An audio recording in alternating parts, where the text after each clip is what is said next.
can't just keep waiting around like this. Let's go find Catherine and pick up some work so we can at least keep ourselves busy. Ask. We meet again, you two. Hi, Catherine. Do you have any commissions for us today? Commissions, huh? Oh, how about this? Please attend the Academia's Academic Symposium this afternoon and recite a love poem on stage. Wait, say what now? And if possible, please also use your camera to capture the reaction of the audience upon finishing the poem. Huh? What kind of commission is that? I see. It appears that you're not interested in this commission. In that case, please go to Port Armos and convince the Eremites there to spend some time volunteering at the local orphanage.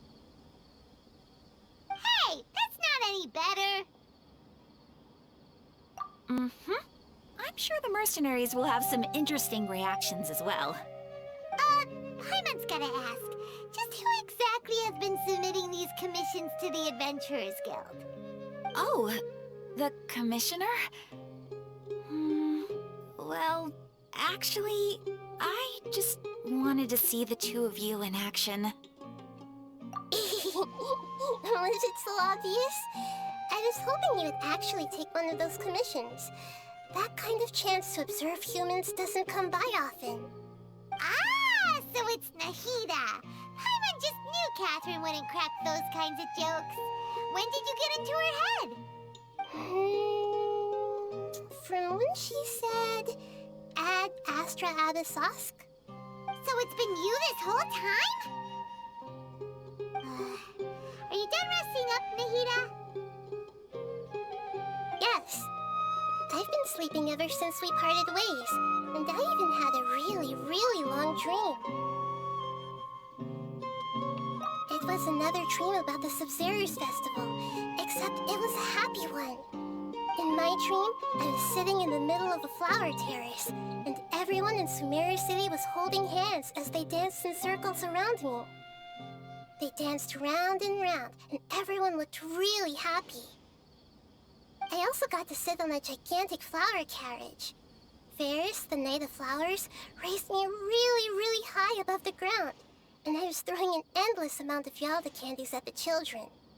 You know, Nahida, maybe your dream is how the Sub-Zero's festival really should be. It's meant to be a joyous time where everyone gets together to celebrate your birthday. Huh? Wasn't I describing a really happy dream? Why are you both looking at me like that? Wait, could this be an example of the emotion known as pity? No, we aren't pitying you. That would only make everything worse. We just don't want you to feel too sad. By the way, have you had a chance to visit Dunyarzad? How's she doing? The Homianis haven't allowed any visitors after the festival, so we haven't been able to check on her. Yes, I paid her a visit right after I woke up. She was resting at the time. Her condition is stabilized. However, since Elazar is a manifestation of the withering on the human body, we can only cure it by finding a way to take care of Irminsul's own withering. But for the moment, our top focus should still be figuring out what the sages are up to and what they're planning. Right. Who knows what'll happen if they manage to pull off another scheme like the Samsara of the Sub-Zero's festival. So our first priority should be investigating and putting a stop to the sages' activities. As for how we should pull that off, let's discuss it somewhere else. There are too many adventurers around here. Oh, good point. Sorry, adventurers. We're gonna be borrowing Catherine for a little while.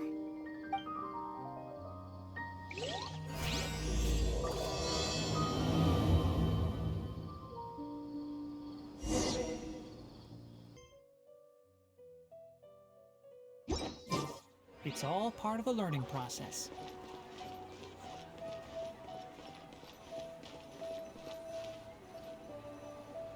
Let's continue our chat here. Okay, so do you have any ideas on how we can investigate the sages, Nahida? Actually, I've already done a little bit of work on that, But for now, I want to hear your thoughts.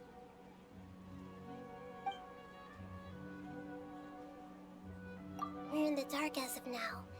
Since we still don't know anything about their goals, any rash move could tip them off and lead to terrible consequences. After all, every person in Sumeri City is one of their hostages. No way, that's too risky. You mean it'd be too easy to get caught? No, it's not that.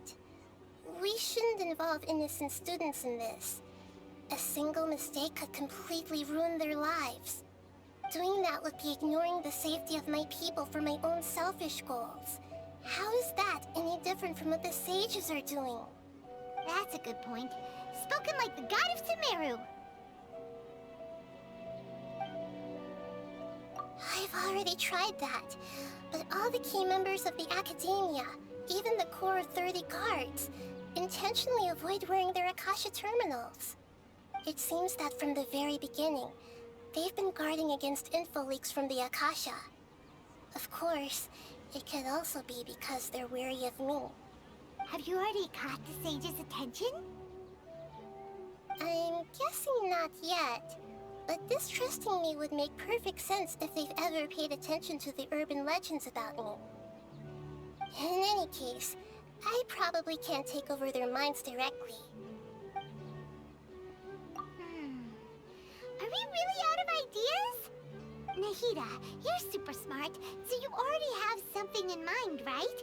Don't keep us in suspense. Spill the beans already. According to a popular theory from the Vahumana Darshan of the Academia, rejecting impractical motions at the beginning of a planning session will give more weight to the actual proposal. Okay, but aren't you the god of wisdom?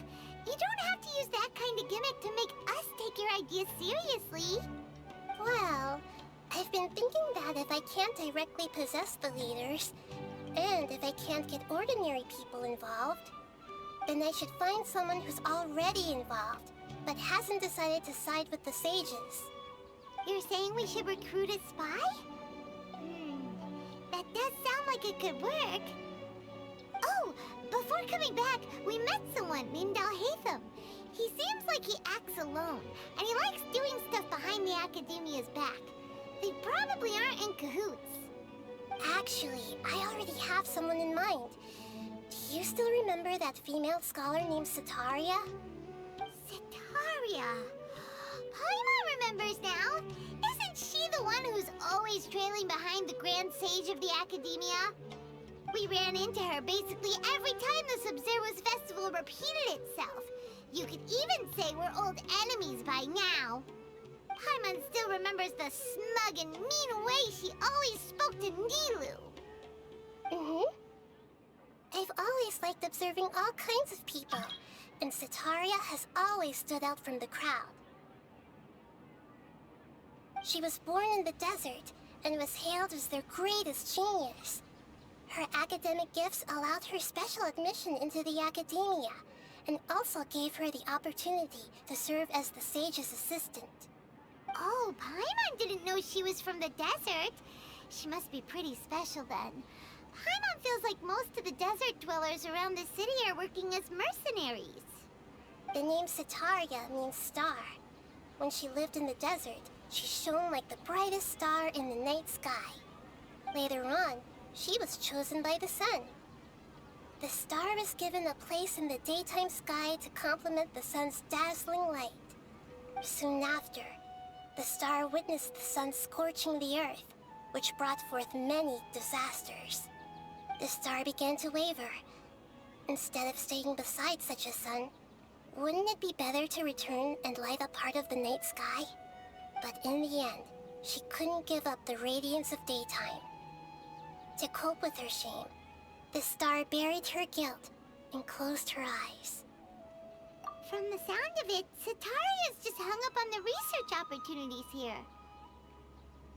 But she doesn't really support the Academia. She still feels guilty about not doing more for the desert, right? She's just running away from her problems. Indeed. When they are presented with complex moral issues, many people will simply plug their ears and go with the flow until the problem can't be fixed anymore. She's suppressing a lot of guilt, but before she realized it, she had already become the sage's accomplice. She can't deny her part in their schemes anymore. Right. We must somehow make her face her problems again. That way, not only can we get useful intel from her, but she can also use it as an opportunity to redeem herself. From my past observations, Setaria will take a day off from the academia every 10 days to do some shopping in the city. Tomorrow afternoon just happens to be a shopping day for her. That'll be our chance. To prepare, let's go check out some of her favorite spots, and have a quick chat with a few of the vendors there.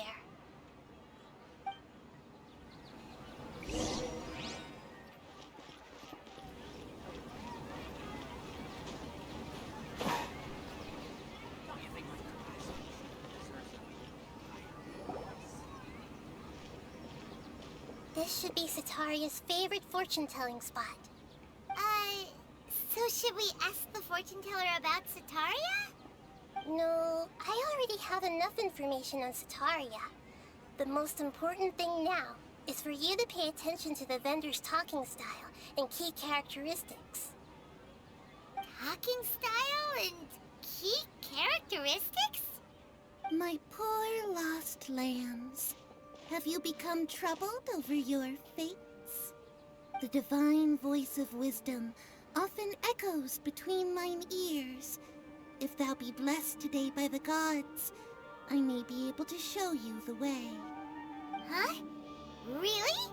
Nahida, you've been whispering things to her? Shh. My friend here has some doubts regarding his future. Can we get a fortune reading for him? Of course, of course. In that case...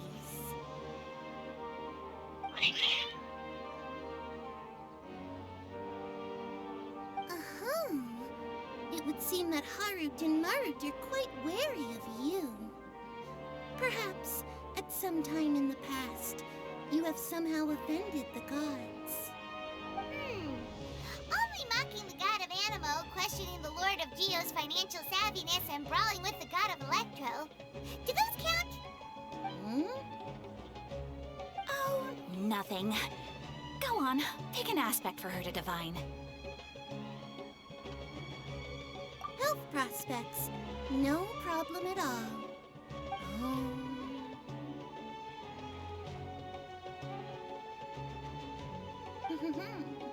The gods have spoken. The truth shall be revealed. Your life shall continue on for...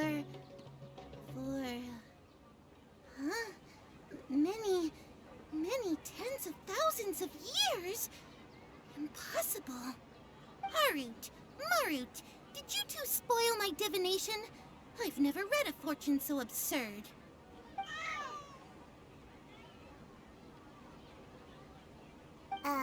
Actually, Paimon thinks this is probably the most accurate fortune-telling you've ever done. I admit that the orientation of today's celestial matrix is, suboptimal. As such, there will be no charge. Is that so? Well, that can't be helped. If you were to bring some food offerings for Harut and Marut on your next visit, perhaps they could help you reverse the wheels of fate.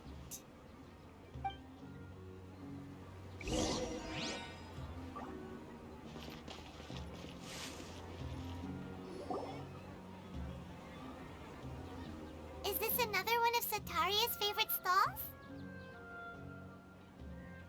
Yep. It belongs to a king. His father helped Setaria a lot when she first moved to Sumeri City, so she still comes by whenever she has time. When I start talking with him, listen carefully to the details of our conversation. Ah, dear customers. Would you like to look at some pottery? We caught wind of your great craftsmanship, so we specifically came to take a look. Oh, I recognize you. Aren't you Miss Catherine from the Adventurers Guild? Sounds like I'm in for some big business. Speaking of, where did you learn this trade? I suppose you could say it all started with my dad. He's a mason by trade, but I picked up an interest in clay while apprenticing for him.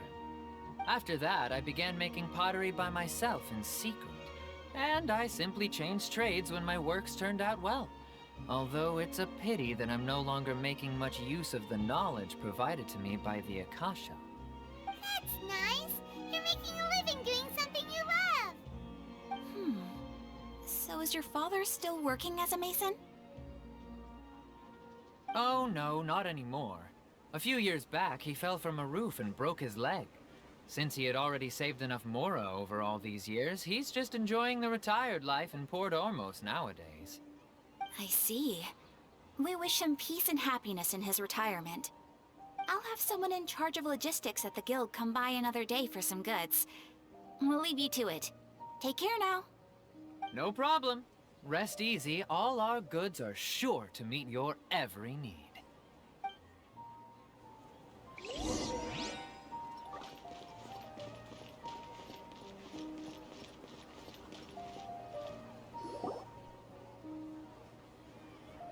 This should be our final stop. Sitaria's always thinking of this restaurant when she's working at the academia, so she always comes by whenever she's out in the city. Nahida, you've really thought of everything. It's my duty to protect Sumeru's citizens, after all. Hi there. I feel like I've seen you down by the docks before. Huh? Sorry, I don't quite remember. If I recall, you were having a discussion with someone about shipbuilding at the time. Ah, that's right! I've always been really interested in feats of marine engineering. After all, I grew up in Liyue Harbor and spent my entire childhood staring at the ships going in and out of the port. I came to Sumeru to study, but failed to make it into the academia due to my lack of talent. But I'm still discussing all kinds of problems with different scholars, and I'm continuing to study and perform research from the restaurant's basement. I'm sure I'll get to the academia after their next round of exams. What an admirable spirit for learning. Amazing. Sure, but you'll find hardworking people wherever you go. So this restaurant has a basement as well? Huh. First I've heard of it. That's right. It's not usually open to patrons. Most of the time, employees use it for breaks or to hold private events. I see. Guess that makes sense. Well, good luck with your studies, Miss Chishan. Thank you so much. As long as I can make it into the academia as an official student, I'll be happy.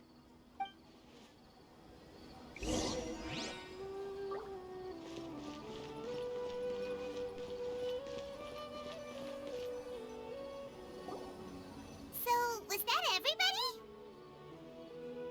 Mm-hmm. 3 familiar faces should be enough for Sitaria. What's the point of all the information we've collected? Nahida, you still haven't told us how you're planning to make Sitaria face her problems. Sitaria is already used to avoiding her problems, so we must find a way to break through her usual sensibilities. I remember that you mentioned that the Eremites in Port Ormos are all making a fuss about the upcoming resurrection of the Scarlet King. Although it's all just a boatload of nonsense, the fate of her homeland may turn out to be Sitaria's soft spot. Oh, Paimon gets it now! You want to take advantage of the guilt Sitaria feels about her homeland. Although she knows she should return home to help the people of the desert, all she's done is conspire with the sages. So, how do we set that up? Well, the Scarlet King is long gone, and Sitaria is also too smart to fall for any simple tricks. If we simply engaged her under the guise of the Scarlet King's believers, she would definitely be wary of us, and we may not get anywhere. But if we were to borrow some of her close acquaintances to talk with her, her reaction would probably be very different. So, you mean you're going to possess those people we just talked to? Yep. Possess them through the Akasha. Imply that they've already converted to the faith of the Scarlet King. And then convey our made-up will of the Scarlet King. As long as everything goes smoothly, we'll get through to Sataria for sure. She'll never guess that we had anything to do with it. Ah, so that's how you're going to use all the info we collected on these people. It's so that you won't slip up and break form. Possessing them will only work if you can manage to pass off as them. Exactly. So, best of luck with impersonating them. Huh? Best of luck? But we don't know how to possess anyone. That's no problem at all. I'll just share all their senses with you once I've possessed them. As long as you're also wearing an Akasha terminal, the effect will basically be as if you've possessed them yourself. Huh. That is pretty convenient. But why does he have to do this? Can't you do it yourself? Although I've been observing humans for a while, I've never been good at imitating them. You're not wrong. It's always been painfully obvious whenever you try to pass as Catherine. If it was at all possible, I would have preferred to leave these people alone. But seeing how things are now, I probably should just accept it and push on. Yeah, don't beat yourself up over it. We're only doing this to help everyone, and we'll only be borrowing them for a little while anyway. Alright, then let's give it a go tomorrow afternoon.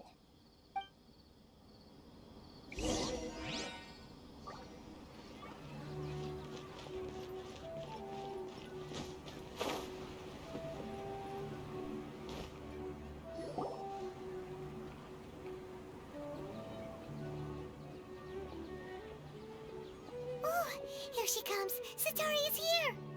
Let's quietly follow her. Once she starts talking to her acquaintances, we'll find a safe spot to begin possessing them. As for how we'll sway her to our side, I'll leave that to you. I trust you'll know what to say. Paimon's starting to feel kind of nervous.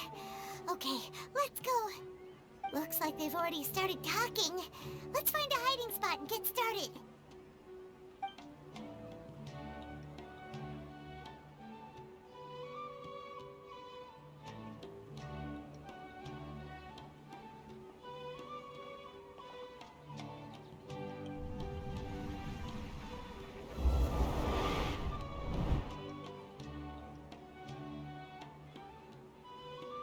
That's right. You really can't force anything when it comes to love.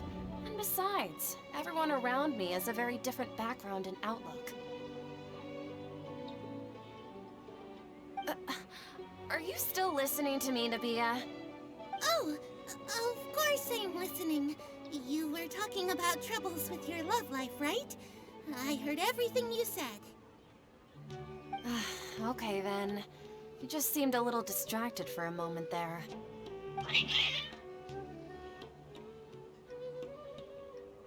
Strange. Your cats seem pretty worked up.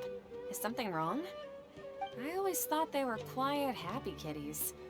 Oh, what are their names again? Ah, that's right. They are just little darlings, aren't they? Harut and Marut. So, which fortune do you want me to read for you today? You must have come for another echo of the divine voice of wisdom.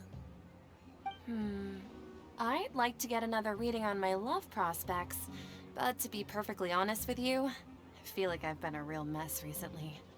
A mess? Well, could you do a reading on how long it'll take me to finish my current project at work? I really just want to get it over with. I hear you. No problem at all. The gods will reveal the truth.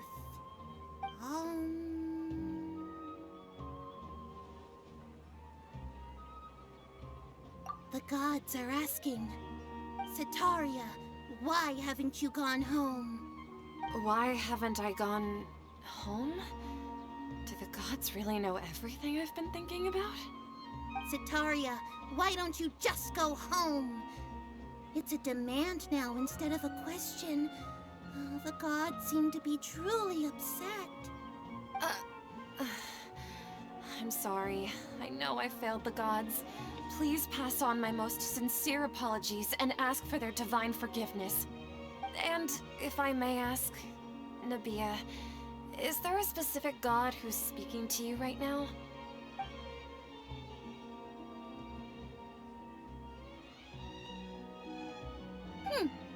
What an inconsiderate and naive question. The god who is speaking to me is, of course, the wisest and mightiest of all, the Scarlet King. The Scarlet King? No wonder he would make such a demand of me. Oh, wait a second. The Scarlet King passed away a long time ago. Even though news of the Scarlet King's resurrection has been spreading like wildfire, it's all just a misinformation campaign from the academia. How can the Scarlet King still exist in real life? What insolence! I am the Scarlet King's most loyal believer. Do you wish to refute his voice of wisdom? Oh, no. As a child of the desert, I am only reveling in his power upon learning that his divine glory has touched even this city. I will think very carefully about his demand of me. I'm sorry. I must go now. Wait!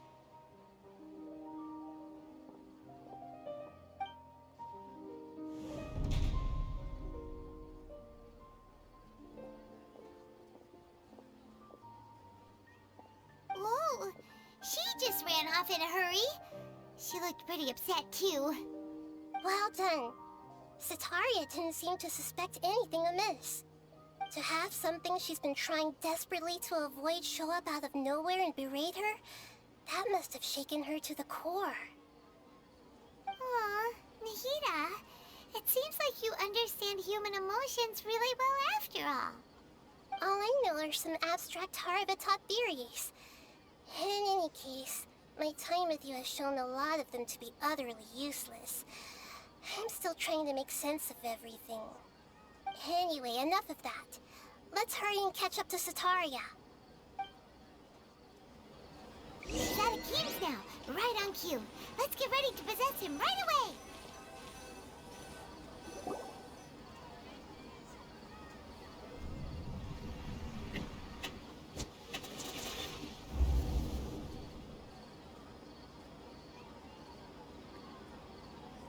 It's okay.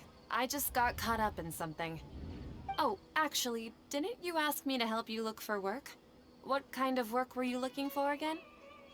Oh, right. Your old man's craft. How could I forget? Speaking of, how's he doing?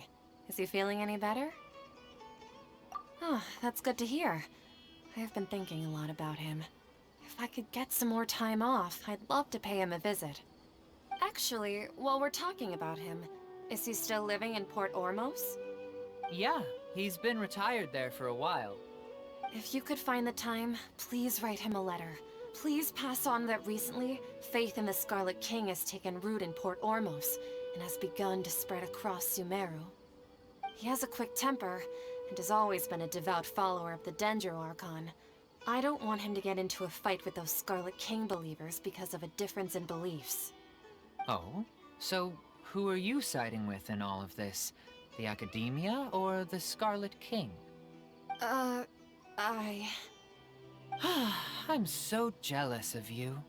You were born a child of the desert, yet you chose to betray the Scarlet King, and now you spend all your time with those crooks from the Academia. Akeem, you don't mean you've also become a believer of the Scarlet King? What's so strange about becoming a believer of the wise Scarlet King? In fact, aren't you the strange one? The one who still can't pick a side? Can't pick a side? Me? Whoa, Paimon had no idea you'd be so good at this. You really zeroed in on the issue and put it right in front of her. It might feel a bit overwhelming for Setaria. But once everything is over, I'll be sure to pay her a visit to her mind and explain everything.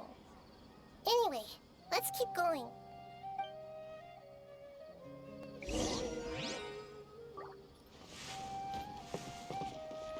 Come on! Sataria's already started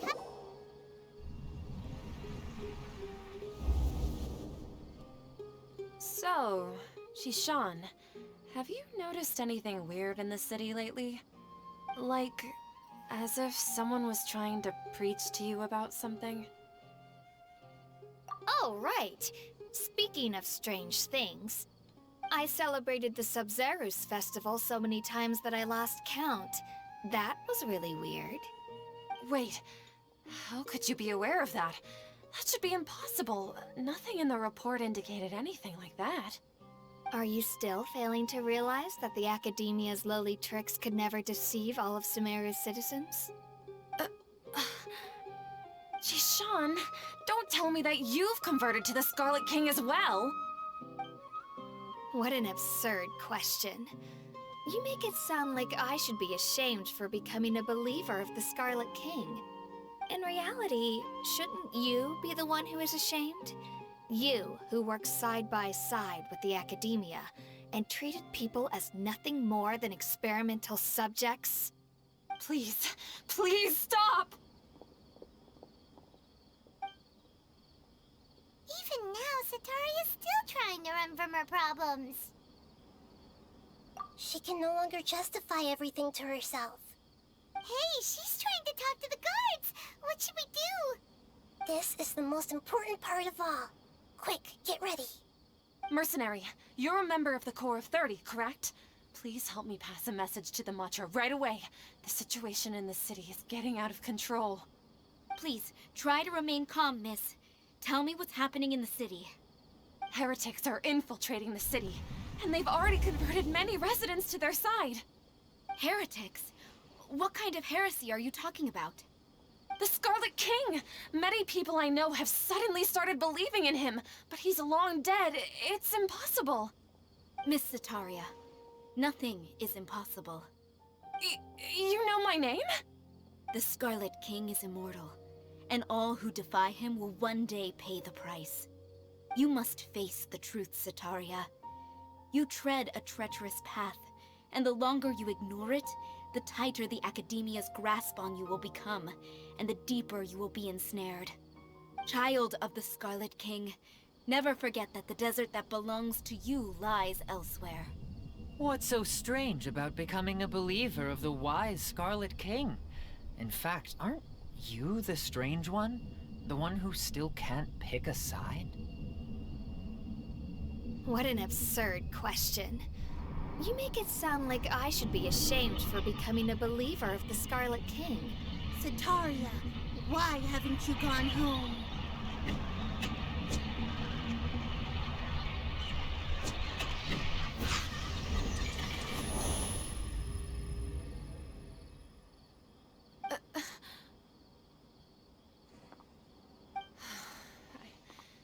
It seems that no matter where I run, I only keep finding more believers of the Scarlet King.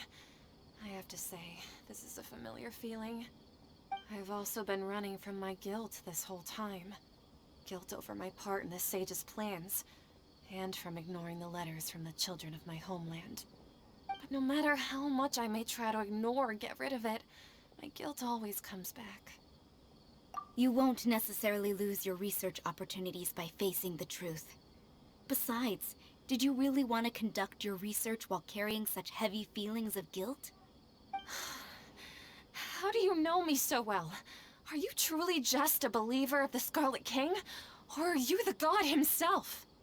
That's not important. The important thing is to pass judgment on the Academia and its sages, and to correct their mistakes. If you could provide some assistance in this matter, perhaps it could serve as a form of atonement. I've actually never believed in the gods, but I've always believed in serendipity. Your appearance must be a fated opportunity for me to get out of this wretched situation. Please tell me, what can I do for you? How much do you know about the Sage's current activities? I was just one of the designers for the massed dream harvest scheme. which is what happened around the Sub-Zeru's festival. But I know very little about the full scope of the overall project. I'd assume that only staff with the highest clearance would have access to those confidential documents. I've just been working to meet the Grand Sage's specified requirements. However, there's something that's been really bothering me. I heard that a scholar who was previously expelled has returned to the city, and even the sages are still quite wary of him. To fight against the academia, we will need to figure out the nature and the purpose of their work. Is there a way for us to get access to the confidential documents you mentioned? It should be possible if we're willing to take some risks. After all, I'm an assistant to the Grand Sage, and I've been working on many tasks outside of the project. One thing, though, I won't be able to transfer the documents to you through the Akasha once I get my hands on them. The sages have always closely monitored all activities within the Akasha. Let me see... let's use the most primitive method. Send someone to pick up the documents tomorrow evening at the Academia entrance. The Academia entrance. Wouldn't that be too conspicuous? Don't worry about that. I assure you, this won't be a trap. I'm only suggesting this location because it'll draw more scrutiny for me to leave the Academia again. It'll be safest for me to distract the guards long enough to hand you the documents. All right, I trust you. So, if I were to successfully complete this task, would it mean I've atoned for my wrongdoings? That'll depend on the judgment of the dendro-archon. The dendro-archon. That's right. Her people are the ones we have endangered. As the god of wisdom, she's also the one responsible for judging and guiding the scholars. Maybe it's time for me to find a god to believe in. Just as Nahida predicted, we've managed to bring Sataria to our side! The Traveler's execution was ingenious. He's the one who deserves all the praise. Well, now that we've made plans to meet again tomorrow evening, all we can do is pray for Sataria's mission to go off without a hitch. Pray? But if we're going to pray to the gods, aren't we just praying to you? God of wisdom and guardian of the scholars? No. The truth is the true guardian of scholars. I've always believed that. Anyway, let's meet again tomorrow evening at the Adventurers Guild.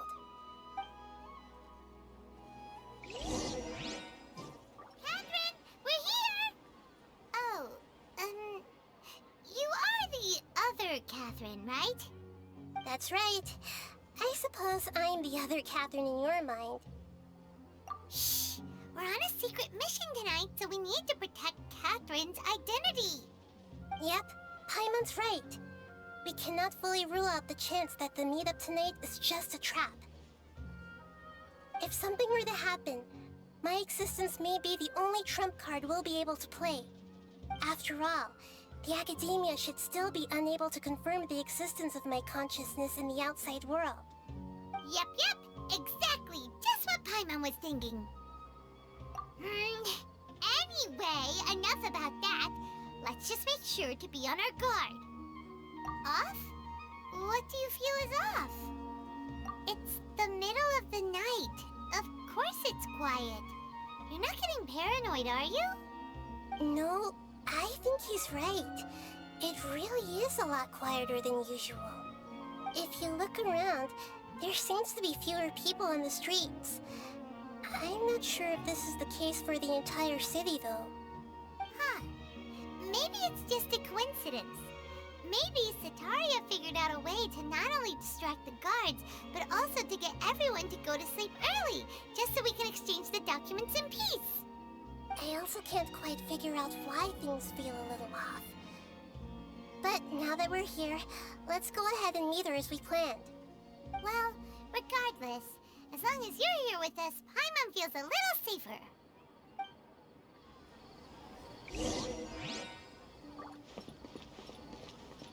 Keep up. Huh. There really aren't many people out right now. Let's hope it'll be this quiet in front of the Academia, and that Sataria managed to distract all the guards.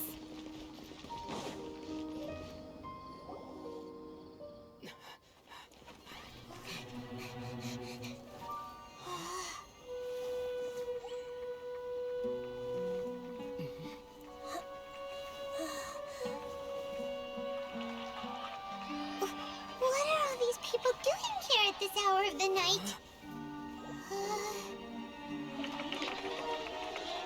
Ah, the triumphant hero returns at last.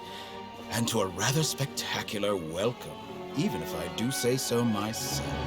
You're the outcast, expelled from the academia. Indeed I am.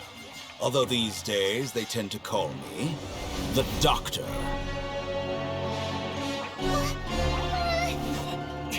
If you're looking for your researcher friend, she has already been taken into confinement. With some basic caution, she could have discovered the listening device on her person. Clearly, she lacks the degree of rigor expected of a true scholar.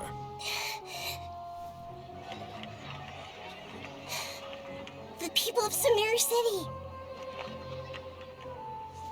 What have you done to them? I simply made some minor adjustments to their Akasha terminals.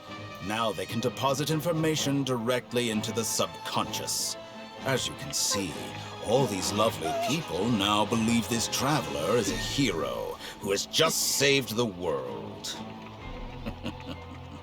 My experiment is a success. And now it seems they can no longer hold back their sheer adoration. No, what should we do? These are all just regular people. Leave now. You need to get out of here. What? That guy's a Fatui Harbinger! We can't just leave you here! Nor can I abandon the people of Sumero.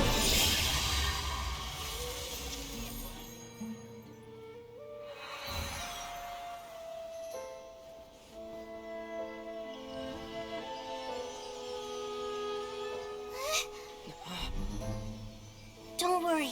We'll meet again outside of the city.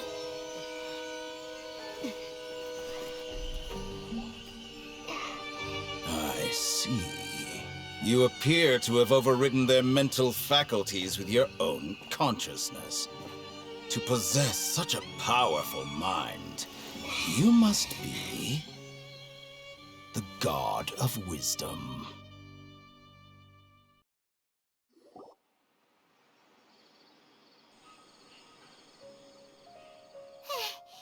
This should be far enough. Whew. Paimon needs to catch her breath first. Is Nahida going to be okay? We only made it out because of her.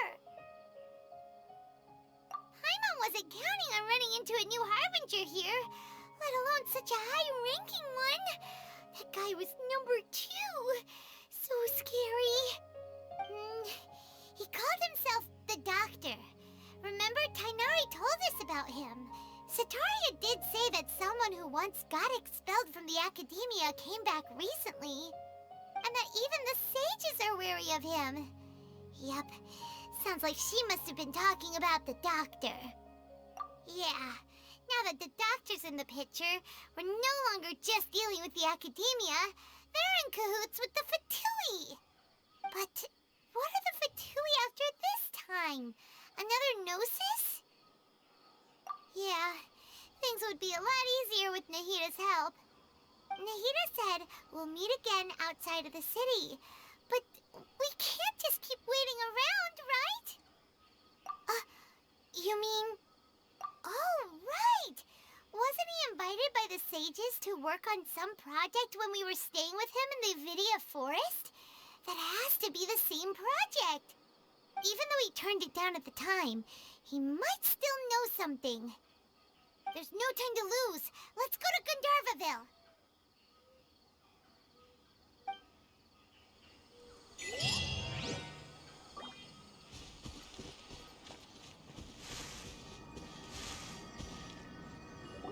Hold it right there. A blonde-haired traveler and a floating fairy. We've got you, all right. Take a look around. You've fallen right into our trap. Are you mercenaries from the Corps of 30? Did you come here to arrest us? Corps of 30?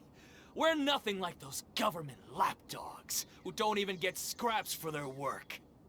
We are an elite brigade that commands the highest commission rate in all of Sumeru.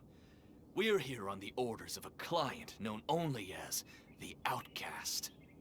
The Outcast? An outcast from the academia? But why wouldn't the doctor just send the Fatui after us? Still wasting time on idle chit-chat. We'll shut you up soon enough. Get them! You're up, Traveler! Following orders. A new punching. Busted.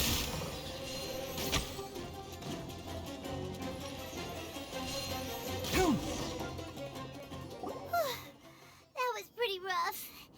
Is that what elite mercenaries are like? Yeah, looks like we'll have to keep our guards up. But this doctor guy seems like a pretty tough opponent. He knew exactly where to set up an ambush. Did he predict that we would try to find Tighnari? Going up against smart people is tough. Anyway, let's keep going.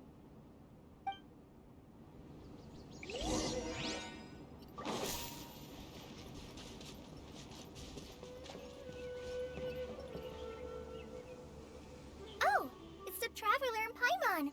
What are you two doing back here? Kale, it's nice to see you again. Are you doing all right? To be honest, I'm not doing too well. My Elazar has been progressing at a faster rate lately. I'm finding it harder to complete more intricate tasks. As a result, Master Tighnari is taking me off the patrol schedule. He will only allow me to stay here and coordinate other people's tasks. Oh, Kale. Speaking of Tighnari, did he go off on patrol? We're here to talk to him. Oh, Master Tighnari? He just left the Avidia Forest a little while ago. He was headed to Party's DI. He left? But isn't Tighnari always saying that he never wants to leave the Avidia Forest? He even turned down the Sage's invitation. I thought it was weird too. Master Tighnari always prioritizes his work as a forest watcher above everything. He almost never leaves his post. He left in a hurry this time, though. No, I only found out that he left through a message he left behind. He also made sure to delegate all his tasks using a schedule. To leave in such a hurry? I'd guess he had something urgent to take care of. Master Tighnari originally studied in the Immorta Darshan of the Academia, and Partis DI is something like the Immorta's research base. Many rare shrubs and grasses have been planted there for research. I know that before he became a forest watcher, Master Tighnari once spent a long time conducting research at Partis DI. A research base, huh? Gotta wonder what kind of research Tighnari just decided to work on all of a sudden. Oh, we don't have a lot of time, so let's go look for him at Partis DI.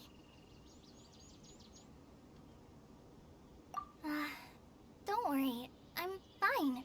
I'm used to living with Elazar by now. If you run into Master Tighnari, please send him my regards. Got it. Will do. See you later, Kale.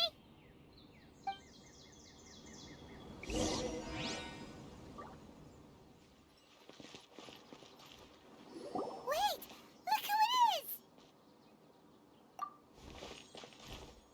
Thank goodness you're okay. We were so worried about you.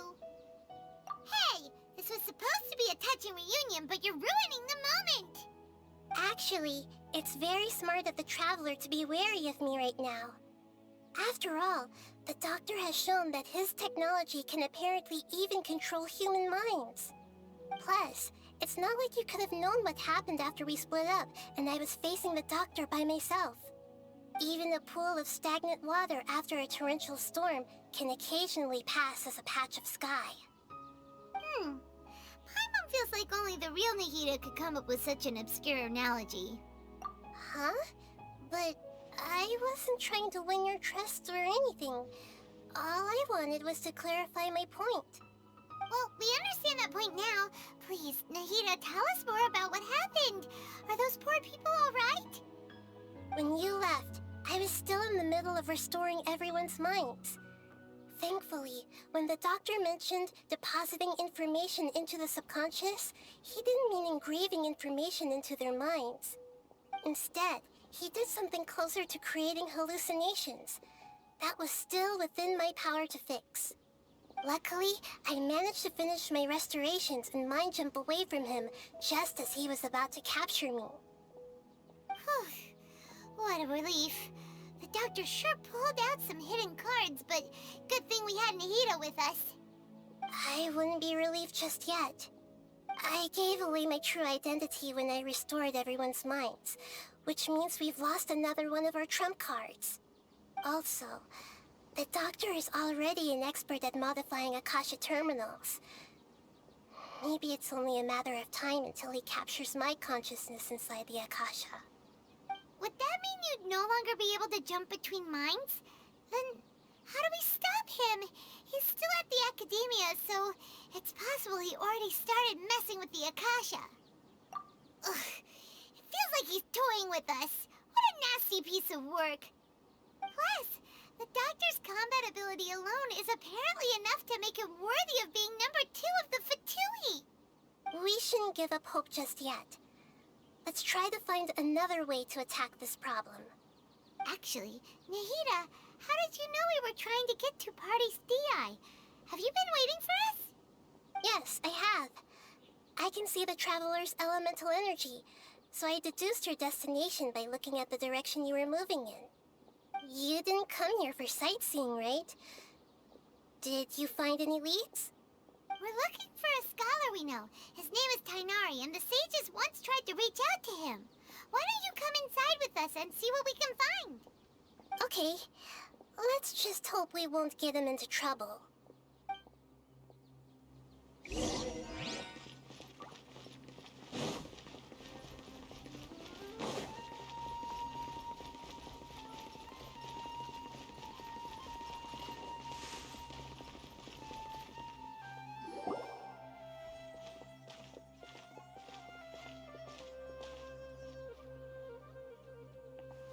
Traveler? It is you! Ah, the voice! It's Hypatia! Ah, what a pleasant surprise! It's so nice to see the two of you again. Who's this? She's a scholar we met in the Avidia Forest. When we last saw each other, she was still training in the... what's it called? Satyavada life? Oh, I see. That's right, we're old friends. You've come at just the right time. Ever since I've come here, hardly anyone has even talked to me. Hypatia, you're way too excited about this. Actually, for you to leave the Avidia Forest means... you're not in training anymore? Wait, no. Did you already finish your training and reach Pariporna life? What do you think? My consciousness has already managed to make contact with the divine. You did it! Congratulations! It's so exhilarating to share this sublime joy with others at long last! When my consciousness made contact with the gods. Ah, what a supreme and unparalleled experience that was! That sounds incredible! Oh, all right. Actually, please wait. I haven't forgotten my promise to you. Remember? I promised to help you understand what you saw from Irminsul once I gained deeper insights. My current self has not only gained true insight, but I can even help you establish a direct connection to the consciousness of the divine. You can do that? I've never heard of anything like that, but if you want to give it a try, I'll do my best to protect your consciousness during the process. Hold on. I brought some spirit borneal with me. This is still a crucial part of the ceremony. We're using that incense again? All right now. Hold my hand. I'll help you establish a pathway to connect your consciousness. Okay. Ready?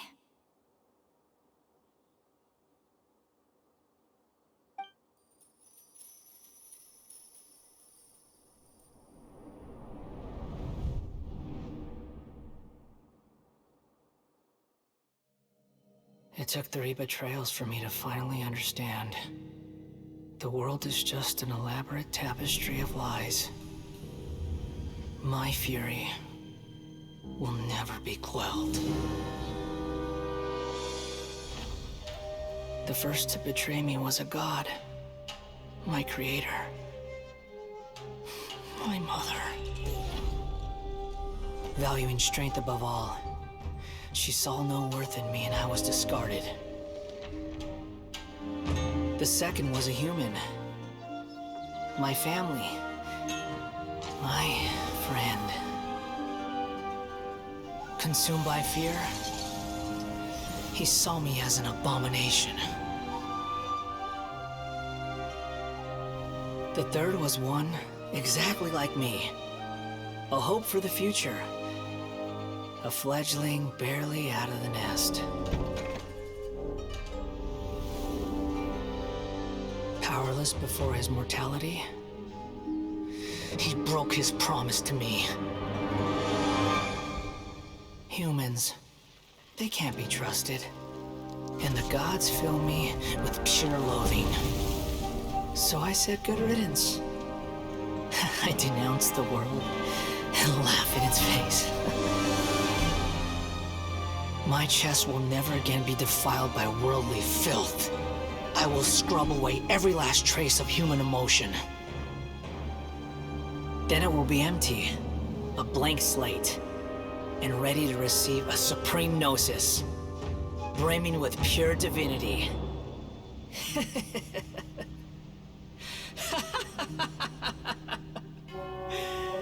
There is no need to fear. The pain will be brief. Your era is coming to an end.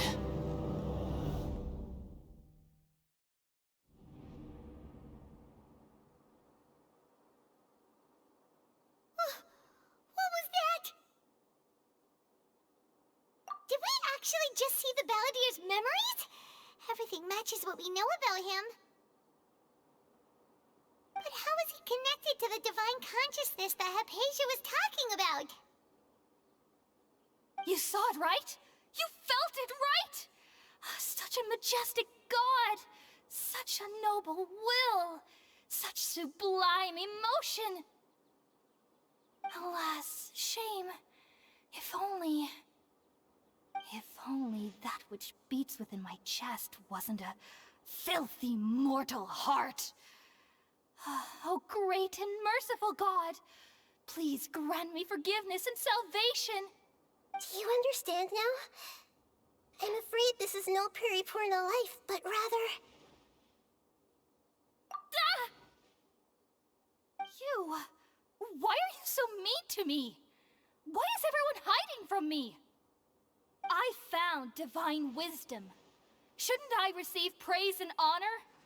Haven't I uncovered that light in the darkness? Hypatia? That's how I always thought everything should be. Wait. Have I already lost my mind?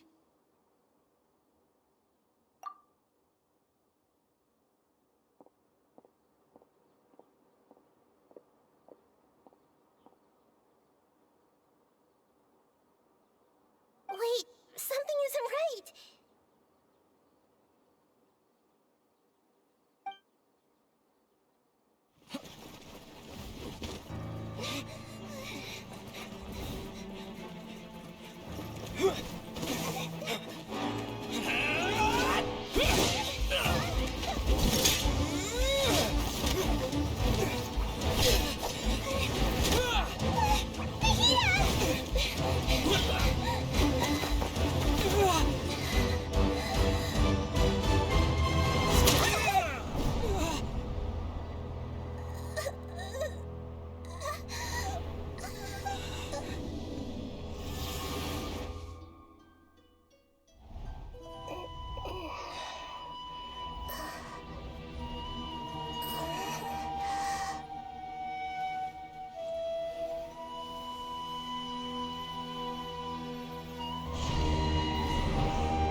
Wait, no.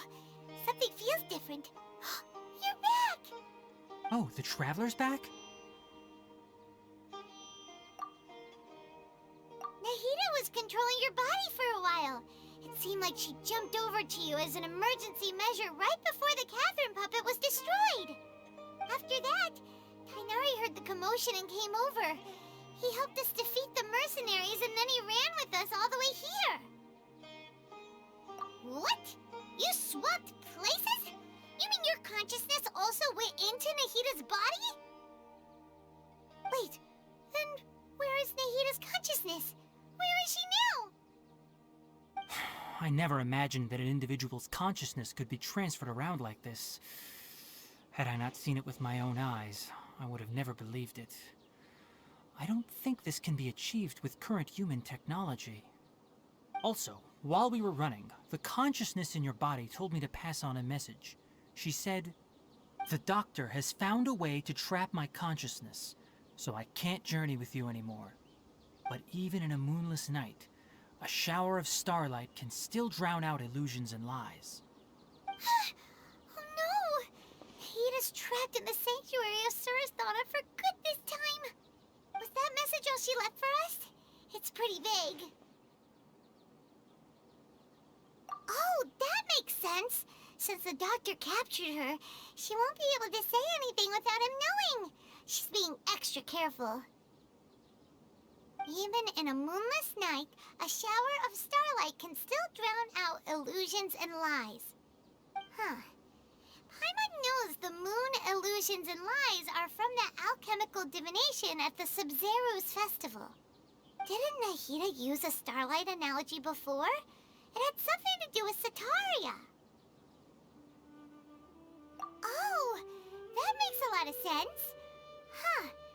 Do you think Nahida was telling us to go find help in the desert?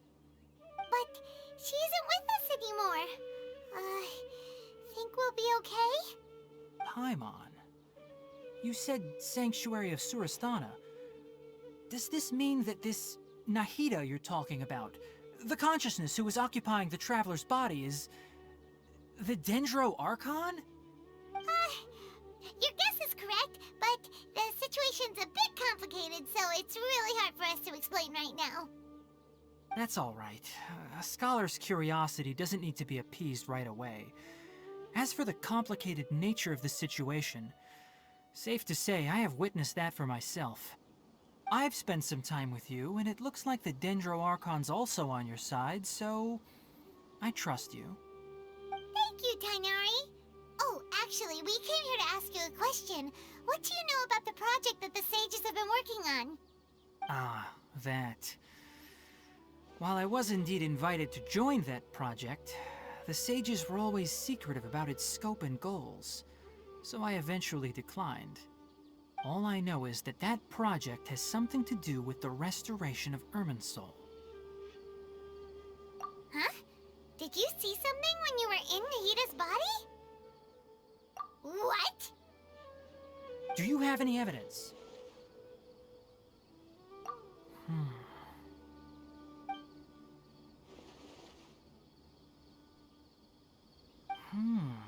So that's what happened.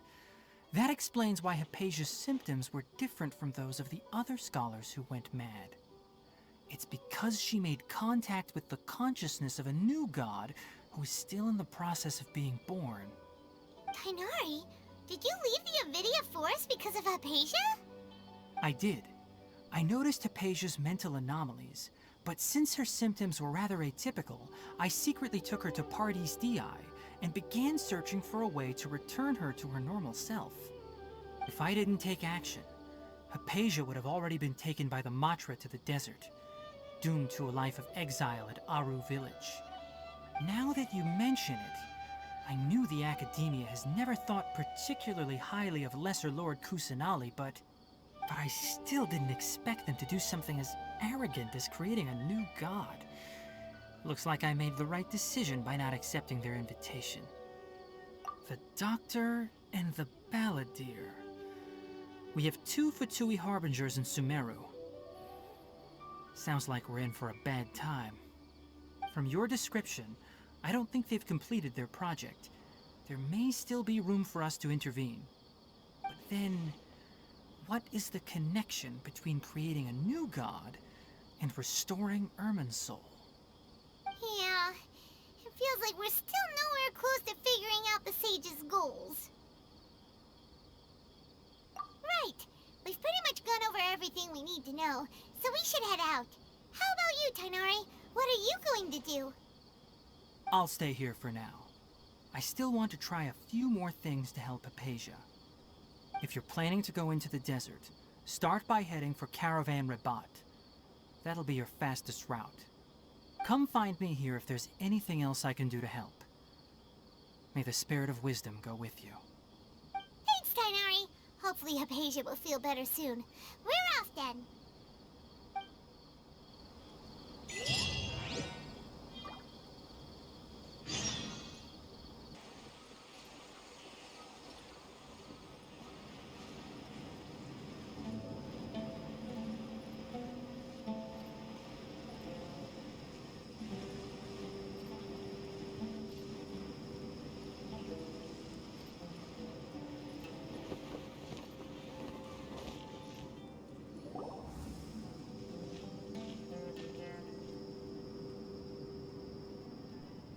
We finally made it to Caravan Rabat.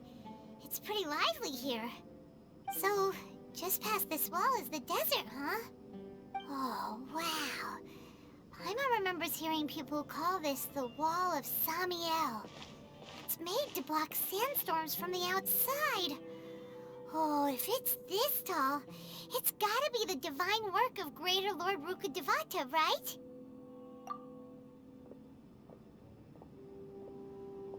Enough gawking. Come on, follow me. Huh? Over here.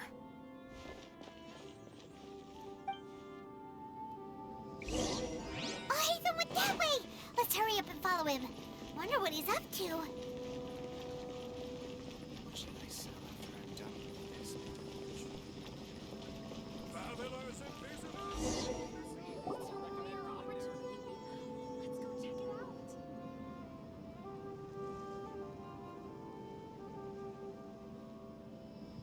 What the... Where did he go? How did we lose him? They were just here a second ago. More Eremite mercenaries? Who are they working for this time? Anyway, Traveler, it seems like we were being followed again. You were too careless. You should have noticed those hopeless amateurs trailing you a long time ago.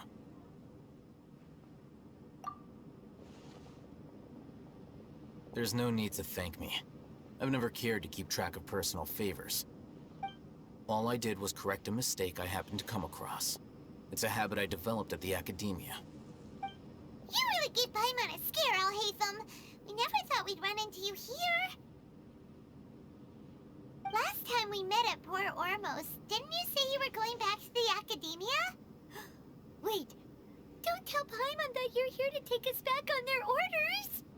Oh, so you've already landed yourselves on the Academia's hit list. I can't say that I didn't expect it. However, had I wished to turn you over to the Academia, don't you think you'd already be the Eremites' honored guests by now? Oh, right. You do have a point. I have no interest in running errands for that project. As a scholar, I've always belonged to the camp that promotes researcher autonomy. And these days, you're more fascinating than anything the sages can offer. Not quite. To tell you the truth, I'm still investigating the Divine Knowledge Capsule. Unfortunately, I've run into some difficulties. Everyone says the capsule originated in the desert and was eventually moved to Port Ormos. If I am to get to the bottom of this, I must understand how the capsule first came to be. Which brings me back to you, and why you're so interesting. The leader of Ain al-Ahmar used the Divine Knowledge Capsule right in front of you, and upon seeing him, your expression became perplexed, and you were lost in thought for quite some time. To have that kind of reaction, I think you must have realized something. Are you interested at all in sharing what you've been hiding from me?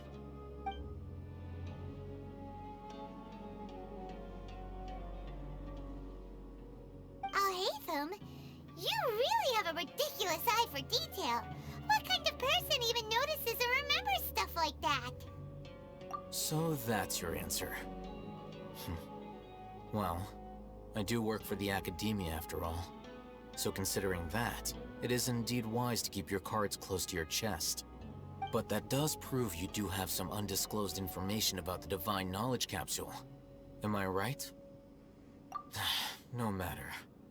Rather than simply learning the answers from you, I'd still prefer to investigate on my own.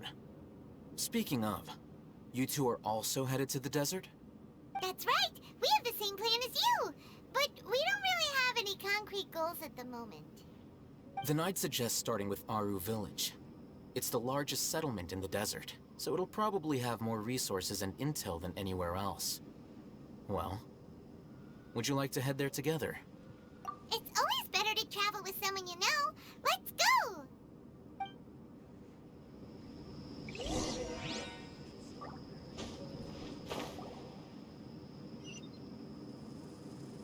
Before us lies Aru Village, the safe haven of the desert folk. Whoa, this landscape is really something else. What a cool place! Let's go check it out!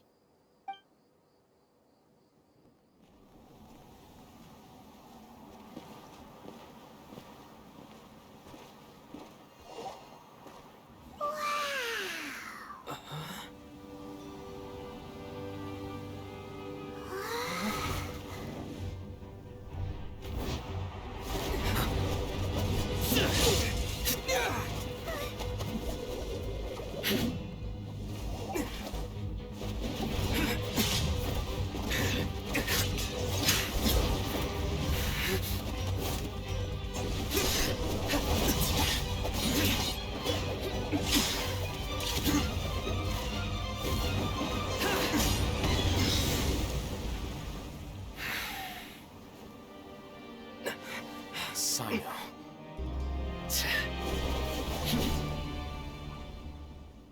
Unless my memory fails me, we have barely spoken 2 words to each other before now at the Academia. Would you care to enlighten me as to when and how I invited the General Mahamatra's wrath? Alhaitham, do not think you can escape my judgment just because you managed to escape my attack. Judgment? So that's how you'd characterize your actions here, is it? Or would elimination perhaps be a more accurate description? Had I used my full strength, not even this traveler would have been able to stop me. Though styled like an assassination, I sought only to ensure that my target would be unable to flee or resist. Standard practice for the Matra, as well you know. Seemed to me more like your own personal touch. Who is that, Alhaitham? Did you call him General Mahamatra? Yes. General Mahamatra Sayno, head of all the Matra at the Academia. He's a formidable hunter, and the ultimate nightmare for any who have committed academic crimes. You seem to have placed a lot of trust in Alhaitham, to the point of blocking an attack for him. If I were you, I'd never choose to side with him. I wouldn't believe a single word that comes out of his mouth. I have been pursuing this scribe for a long time. I urge you, stand back and do not seek to defend him any longer. Otherwise, there will be consequences. Has Alhaitham done something wrong? Paimon doesn't think he's as bad as you've made him out to be. I won't waste my breath explaining things. Alhaitham, I saw it during our fight. Take it out. The Divine Knowledge Capsule you're hiding on your person. Unless you want me to retrieve it for myself. Very perceptive of you. Nothing escapes a Matra's senses. Wait, the Divine Knowledge Capsule? Didn't it fall into the Matra's hands in Port Ormos? No wonder you speak with such confidence, Cyno. But I must admit, I'm very curious. What does this capsule mean to you? And why, as General Mahamatra of the Academia, are you all alone in the desert? As far as I'm aware, the other Matra have been speculating about your disappearance. Have you been given a mission that's, let's say, morally dubious? If I was the real target of your mission, what was stopping you from simply using your authority and resources to judge me within the walls of the Academia? I should have known you'd be difficult to deal with. You two? Ugh! What should we do, Traveler? Paimon feels like we can't trust either of them. Ahem. Well, look at you two, acting all tough and self-righteous over there. Wait, Dia?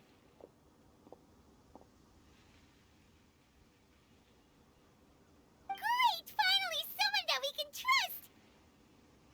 You gotta help us out here, otherwise these two are gonna start fighting again! Yeah, sure looks that way. Two giants from the Academia duking it out once and for all. Not something you get to see every day, that's for sure. Listen, I know you academic types love to fill up your big brains with self-righteous morality and lord your empty rules and virtues over each other. But how dare you bring your petty disputes into the safe haven of Aru Village? It seems like someone's gonna have to beat some sense into your thick skulls until you finally learn to respect these grounds.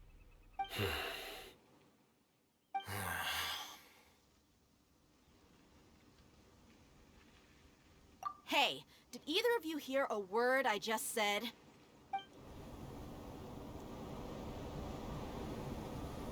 Whoa, what's going on? The wind's so strong! Is this a sandstorm? Paimon's gonna get blown away! Another sandstorm? What's up with these recently? Hey! All of you, over here, quickly!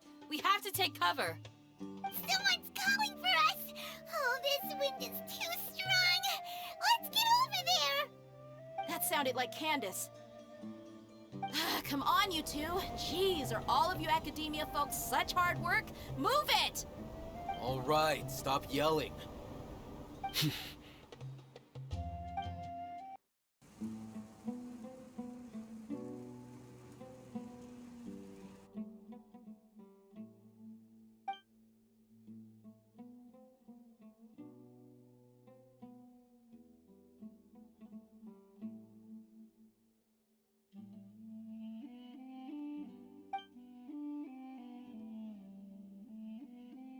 Well, this is pretty awkward.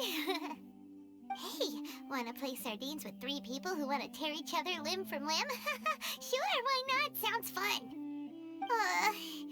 The air is so thick and heavy. Paimon can hardly keep floating anymore. My sincere apologies, everyone. This is the home of our village chief. I will have to ask you to make do with this small room until the sandstorm dies down. Please, let me introduce myself. I am Candace, protector of Aru Village. Our savior has come at last! Nice to meet you, Candace. The name's Paimon. Thank you so much for helping us. There's no need to thank me. It's only right to help each other when the weather gets rough. Wow, she's so gentle and caring, like a nice older sister. Unlike those guys over there. All right. Now that we're all better acquainted, we should return to the topic at hand. As a guardian charged with the responsibility to protect my fellow villagers from harm, I was observing your conflict from afar, even before the sandstorm started. And now that you have set foot within our village itself, it is all the more my responsibility to make absolutely sure that you pose no threat whatsoever to us. So please, have an honest and sincere conversation with one another, and put your hostile feelings to rest. If anyone dares to start anything again while they are under this roof, I will not hesitate to send them out for some quality time with the creatures of the sandstorm. Oh, on second thought, Paimon may have misjudged Candace's character. And that goes for you too, Miss Dia. Do I make myself clear? All right, we got it, Candace. That's what I like to hear. So, which of you will begin? I was supposed to be a mediator, but I might have gotten a little too involved just now. Anyway, one of those two should probably start talking. Wait, that was you trying to be a mediator? I have nothing to hide, so there's no shame in explaining myself. While Al-Haytham wasn't wrong about the other Matra not knowing my whereabouts, it's not because I've been assigned a morally dubious mission. Rather, I've chosen to exile myself. Huh? Exile yourself? A little while ago, I discovered that there was data missing in the Academia's project planning and development files. What little they did report clearly did not match the project's actual progress. As General Mahamatra, I had the responsibility and authority to request an audit. However, to my surprise, the person responsible for the erroneous data was none other than Grand Sage Azar himself. I tried to investigate the issue myself before submitting a formal audit request, but I soon found that all leads and potential pieces of incriminating evidence were carefully concealed from me. I began to realize that they were cautious of me from the very beginning. Unsurprisingly, the Grand Sage rejected my audit request as soon as the submission reached his desk. He even said to me, "The power of the General Mahamatra is granted by the sages. You have no right to judge us." So they really are up to no good. I realized then that to the Grand Sage, the Matra are nothing more than tools for the sages to assert and maintain their control over knowledge. The vows that we took, the principles that we strive to uphold, they are meaningless to the Academia of today. I believed it would be wise to flee the Academia before the sages had a chance to take action against me. This way, they can no longer see nor predict my actions. I will never give up on this investigation. There's no need for someone else to give me power or authority. Once I find the truth, I will administer judgment by my own name. Cyno seems to have the same goal as us. We're all investigating the sages. Plus, now that he's no longer the General Mahamatra, he somehow feels a lot less scary. Well, Cyno, if that's your story, then why did you see Al-Haytham as a target? When I was investigating the matter in the Academia, I overheard a conversation between Al-Haytham and a sage. The sages asked you to investigate a blonde-haired traveler. Do you dispute this, Al-Haytham? What? Like many parts of the project, this assignment was undocumented. Now throw in your suspicious behavior with a divine knowledge capsule, and I think we deserve an explanation. Yes. I was indeed tasked with investigating the Traveler. Al-Haytham! After all, the promised reward was so great that hardly any scholar could have refused. The sage told me, once you've completed this assignment, I can give you a glimpse of divine knowledge. A most enticing offer. Unfortunately, those academics don't know me at all. Their words contained one key piece of information, namely that divine knowledge indeed exists. That gave me all I needed to know. From my perspective, the sages are far from trustworthy. Think about it. Isn't it a little strange they're so willing to share divine knowledge with anyone, even as a reward? So, I began my own investigation following the lead of the divine knowledge capsule.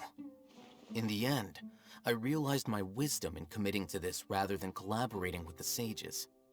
Had I been less guarded, I probably would have ended up like that Ain al-Ahmar mercenary, incapable of remaining sane for long enough to hold a conversation. You mean that the sages originally planned to dispose of you, using one of those capsules that drive people insane? I'd already given up on the assignment by then. I only told the Academia I was waiting in Port Ormos for you to appear so they wouldn't suspect anything. So it came as quite a surprise when I encountered my erstwhile target while investigating the Divine Knowledge Capsule. Criminals do love to talk about coincidences. Even though I ran into the Traveler by chance, I had no intention of providing assistance to the Academia. Also, you should remember, you were the ones who decided to follow me and strike up a conversation after I left that tavern. That's true. Alhaitham helped us out at Caravan Rebat as well. Maybe he's telling the truth. I'm willing to apologize, if that's worth anything to you. I took the Divine Knowledge Capsule behind your back because I judged its existence to be a significant risk. I felt that it would be best for no one to interact with it before it had been properly studied. After all, curiosity often proves to be the most dangerous thing in this land. You should be well aware, Scribe Alhaitham, that curiosity can also lead you to danger and suspicion. Answer me this. Did the sages share any information about their project with you? Have I not made myself clear? You and I are both distrusted by the Academia. Do you really think they would tell me anything? Fine. Although you haven't completely proven your innocence, I won't regard you as an enemy, for now. As you wish. Good. I'm glad to see you two clearing up your misunderstandings.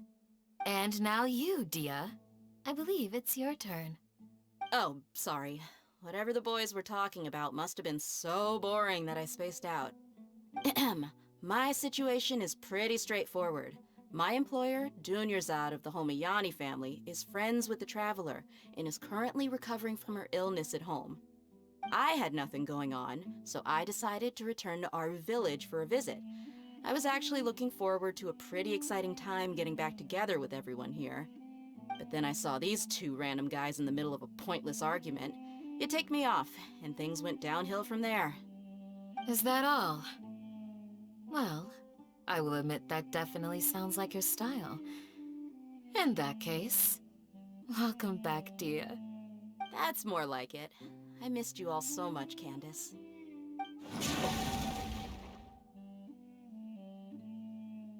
Whoa! What was that sound? No need to worry. Now that you're no longer at each other's throats, please make yourselves at home. I'll take a quick trip outside to clear out some of those creatures in the sandstorm. Creatures? In the sandstorm?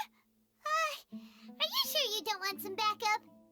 Fighting in a sandstorm is not for the faint-hearted. Anyone without extensive training in these conditions is at a disadvantage. You needn't worry. Yeah, just leave them to Candace. Don't worry, she's as tough as they come.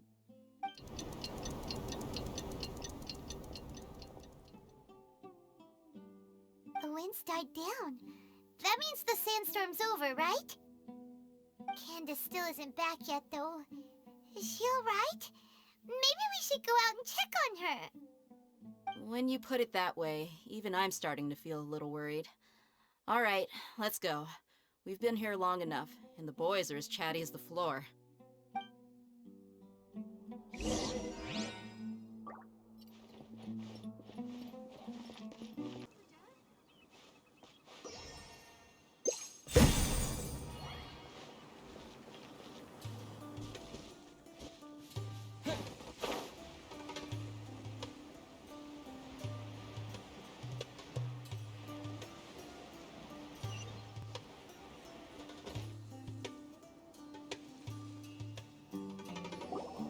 Whoa! Candace, you're still fighting? You've been out here dealing with these creatures the entire time? Yes. They just keep coming in waves. I've lost count of how many I've defeated. Before I realized it, even the sandstorm had stopped. Ah! Here comes another wave! Leave this round to us. I got interrupted earlier, but now I have something to take my anger out on. It's been quite a while since I've seen the Flame Mane in action. I'll leave these to you then. I'll be sure to put on a good show. Let's go!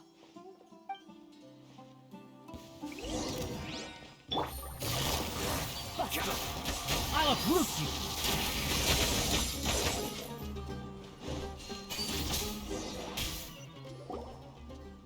The creature stopped appearing. Was that the last of him? What we fought just now was probably the aftermath of the sandstorm. So we should be safe for the time being. Well fought, everyone. No injuries, I hope. Huh? Who are you? Ah, my apologies. I haven't had a chance to greet you yet. I had my hands full taking care of the village's elderly and children. I am the chief of Aru village. Everyone usually calls me Uncle Anpu. Sir, I am also originally from the desert, but I have not been back for some time now. May I ask if such sandstorms are common? I can't say they've always been common, but recently the storms have become increasingly severe and frequent. Besides sandstorms, we also occasionally get earthquakes. According to an investigator who stayed in the village a while ago, these unusual natural phenomena are related to the withering of Irminsul. Another effect of Irminsul's withering. So, Irminsul's withering causes withering zones in the forest, and sandstorms and earthquakes here in the desert? Everything in the natural world is inextricably connected to Irminsul. These regional symptoms can indeed be a reflection of Irminsul's present state. Everyone in Aru village needs to take good care of themselves.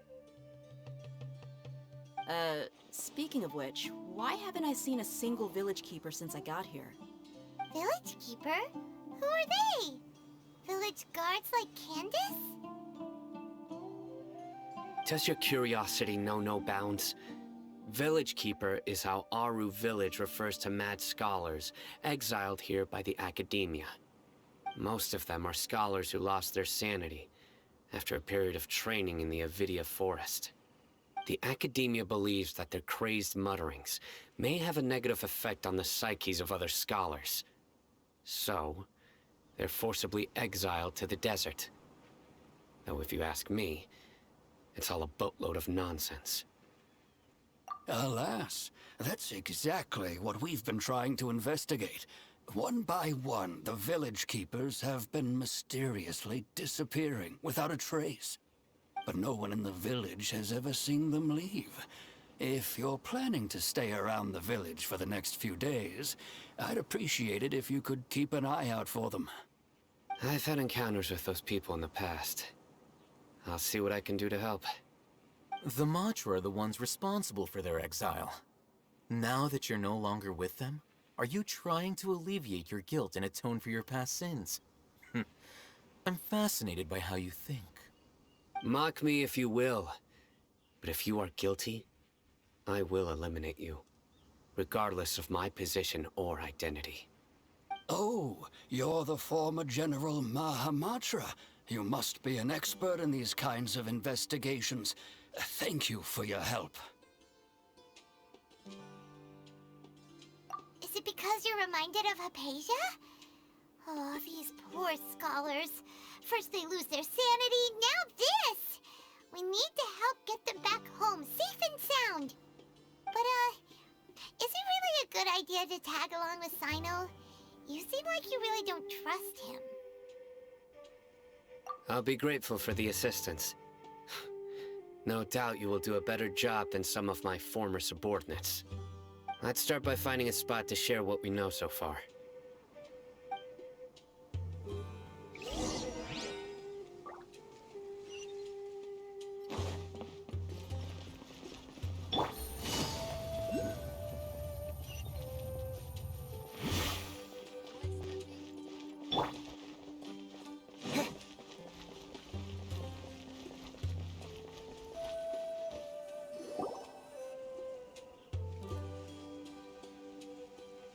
Although I've sent myself into exile, I'm still doing essentially the same things as before. Do you still have any questions for me before we start our investigation?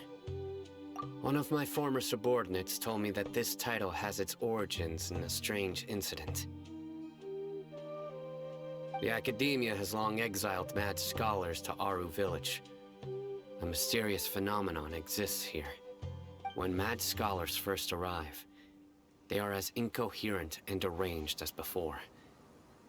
But after spending some time here, they invariably begin to calm down. Initially, the people of Aru Village greatly resented having to take in the mad scholars. But a strange incident one night changed that. Aru Village was struck by the strongest earthquake in living memory. Seeing buildings on the verge of collapse all around him, the then chief of the village was preparing to take everyone to safety. Suddenly, he noticed a mad scholar crouching in a corner, caressing the ground with his hands. A soft, green light radiated from him, like a divine glow against the backdrop of night. Despite the powerful tremors that ripped through the ground that night, all the houses remained upright, almost as if they had grown roots reaching deep into the ground. In the end, not a single building collapsed, and no one was hurt. After that, the people of Aru Village treated the mad scholars with greater kindness, and began to refer to them as the village keepers. The soft green light? A mad scholar protecting Aru Village? What do you make of it, Traveler? Paimon thinks so too. Actually, Cyno, do you know if any of the mad scholars continued to wear their Akasha terminals at Aru Village? In theory, they would continue wearing them so the Academia could still monitor their activities. With that said, the main Akasha system would no longer have any interaction with them. Oh, no wonder! Everything makes sense then! Add in the fact that they calmed down, it was probably Nahida who calmed them. If you are able to draw a conclusion from this one story alone, then it appears you possess much more information than I do. So, what do you make of the story? Really? Lesser Lord Kusanali. What? You don't believe us? Lesser Lord Kusanali was definitely using the Akasha to give her power to the mad scholars! No, it's not so much that I don't believe you. I'm just struck by your reasoning. Lesser Lord Kusanali, the current dendro-archon, is she really active in Sumero? The Academia has always placed far greater importance on the late Greater Lord Rukkhadevata. They've more or less ignored Lesser Lord Kusanali, and I've never had any reason to doubt their views. In addition, I've never heard any stories about Lesser Lord Kusanali and her deeds. To me, she might as well have been a god that never existed. No way! Nahida definitely exists! She's a... how should Paimon put it? She's a good archon who's kind and wise, even if she says weird stuff sometimes. I've spent many years interrogating criminals, so I can easily tell when someone is lying. Good! Then you should know that we're telling the truth! That look in your eyes. I've never seen that from a liar. You two really must have met Lesser Lord Kusanali. How can this be? To think, our Archon has been amongst us this entire time. Alright, now it's our turn to put our skills to good use for this investigation. But easier said than done, especially since we don't have any leads. Maybe we can start by knocking on some doors. Excuse me, are you here to help me find my grandpa? Huh? Who are you? By the sounds of it, a resident of this village. My name is Isak. You'll help me find my grandpa, right? Is your grandpa a mad scholar? Hey, don't say that. Grandpa is just Grandpa. Why do you have to call him that? It's not like he's a bad person or anything. The person you're referring to is not a local, yet you are. Why do you call him Grandpa? Grandpa is just Grandpa. He's my family. I heard everything you said to the village chief. Please, you gotta take me with you. I want to find my grandpa. I swear I'll help. I won't be a nuisance. Ah, so you're the one who was eavesdropping on us around the village chief's house. I was planning to go out and take care of whoever it was, but I had a vague feeling that they didn't harbor any ill intent. Whoa. Hatham wasn't kidding about Matra having sharp senses. Cyno, he's just a kid. All he wants is to find his grandpa. Let's find a way to help him. Sorry, I was only listening in because I wanted to know where Grandpa went. Honest. If you don't believe me, you can ask Miss Candace. All right. But first, let's confirm the facts with Candace.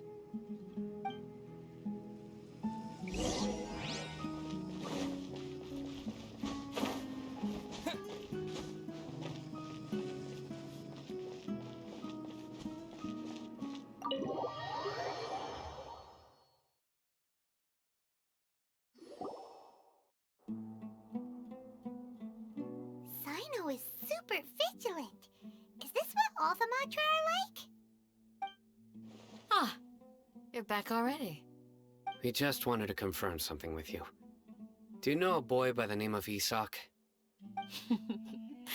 I had a feeling he'd go looking for you. Huh?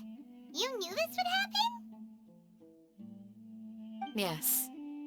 Although he tried his best to stay hidden, I still noticed him eavesdropping outside the window. He really wants to get his grandfather back. Isak's parents were both Eremite mercenaries who rarely returned to the village after finding employment in the city. He was raised by his grandfather. Unfortunately, it was only a few years before his grandpa passed away. Isak was still very young at the time, so various families in the village took turns caring for him so he could survive.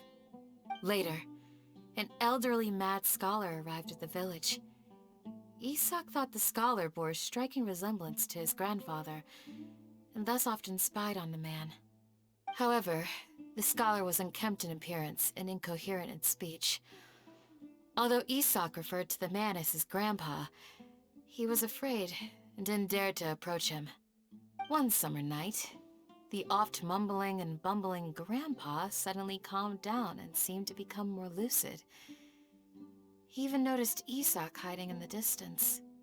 So Grandpa walked up to Isak and patted him on the head. He even took Isak to the entrance of the village, where he patiently taught the boy the names of the stars, and accompanied Isak until he fell asleep. The next morning, Isak woke up and wanted to go find his grandpa again, only to realize his grandpa no longer recognized him. However, even so, Grandpa retained his calm expression. It's said that those who saw the scholar claimed he no longer appeared to be crazy, but appeared to be living in his own world, almost as if he were sleepwalking. Isak was thrilled that his grandpa was able to find peace, and would follow him all the time, asking him things like, "Grandpa, want me to take you somewhere fun?" Or, "Grandpa, could you tell me stories about the stars again?" All this somehow just makes Paimon feel really sad. It seems like they both deserve so much better. Perhaps. Nearly everyone who lives in the desert has some form of hardship or regret. But even so, we must still continue on with our lives. It's also my reason for fighting. I must continue to protect this land.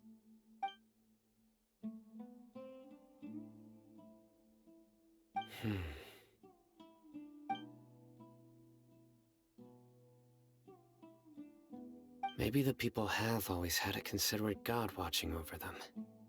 Huh? What did you say, Cyno? No, nothing.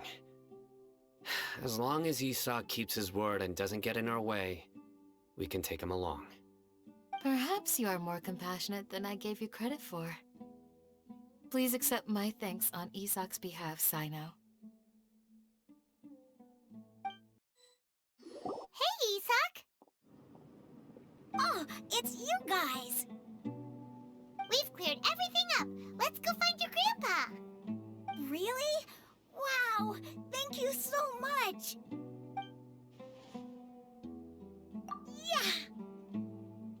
Alright. Let's ask the local residents some questions first.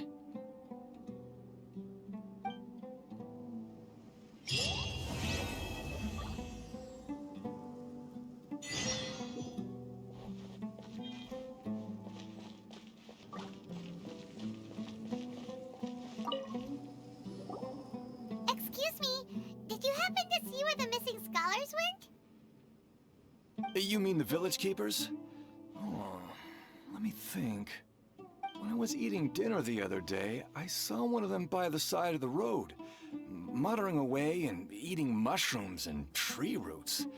They shouldn't go around eating that kind of stuff. Okay. Did you notice anything else? Anything else? No, I think that's all I have to tell you. Sorry.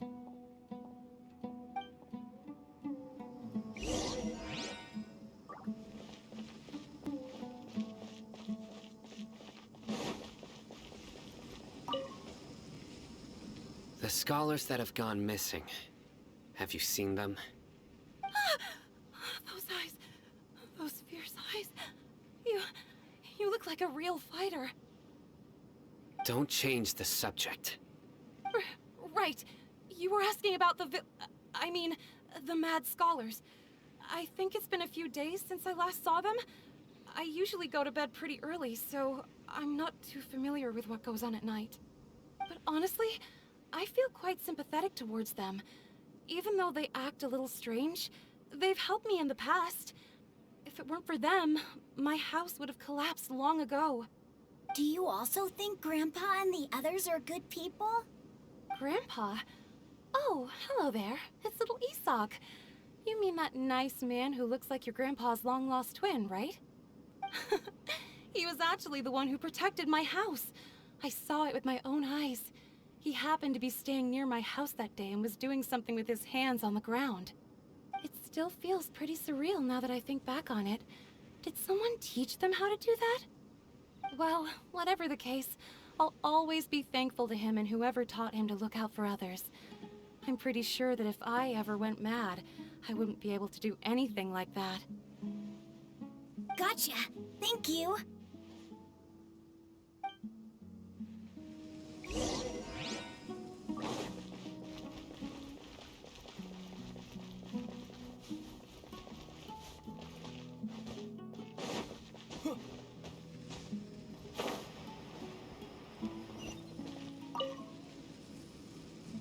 Sir, have you seen my grandpa recently? You know, the one who likes to sit and space out near the village entrance. Oh, well, if it isn't Isak. Oh, your grandpa, huh? It's been a while. The last time I saw him, he was spacing out by the road as usual. I went and asked him if he'd like any of the food I had prepared, despite my wife's protests. Like many people, she's really quite terrified of them. And speaking of my wife, she's still always complaining about how I don't make enough mora. Might explain why she's always mad at me. Oh, thank you. Thank you for taking care of him. It was nothing.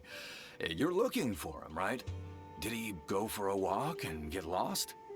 Yeah. That's no good. Well, once you found him, come by my place again and I'll cook a little something for the both of you. I've known you since you were very young, so as far as I'm concerned, you're family. Please feel free to come by anytime. Wow, what a nice guy! Okay, thank you, sir. Huh? Don't say anything for now. Isak, stay here. Let's head over there. Stay quiet as you move.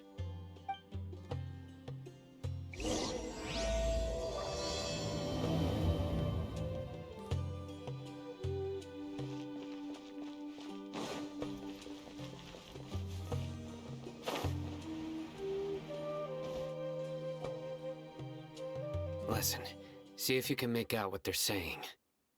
Have you heard? The mighty Scarlet King, the sovereign of our faith, will soon return to this world. Yes, of course I have. The Scarlet King is the one and only true ruler of this land. I've never believed in any other gods. Still, you say he's coming back, but it sure doesn't feel like life's about to change around here anytime soon. What's your proof? Haven't you noticed? The village has been getting more deranged scholars than ever. Delavar was saying that many people also went insane just before the fall of the Scarlet King civilization in ancient times. We don't quite know why, but it seems like there's some sort of connection between insanity and the Scarlet King. Isn't it a sign of the Scarlet King's power that all the mad scholars have disappeared?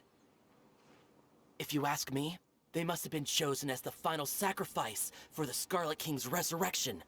Huh. Now that you say it, that does make some sense. Does this mean our lives are finally going to take a turn for the better? Exactly.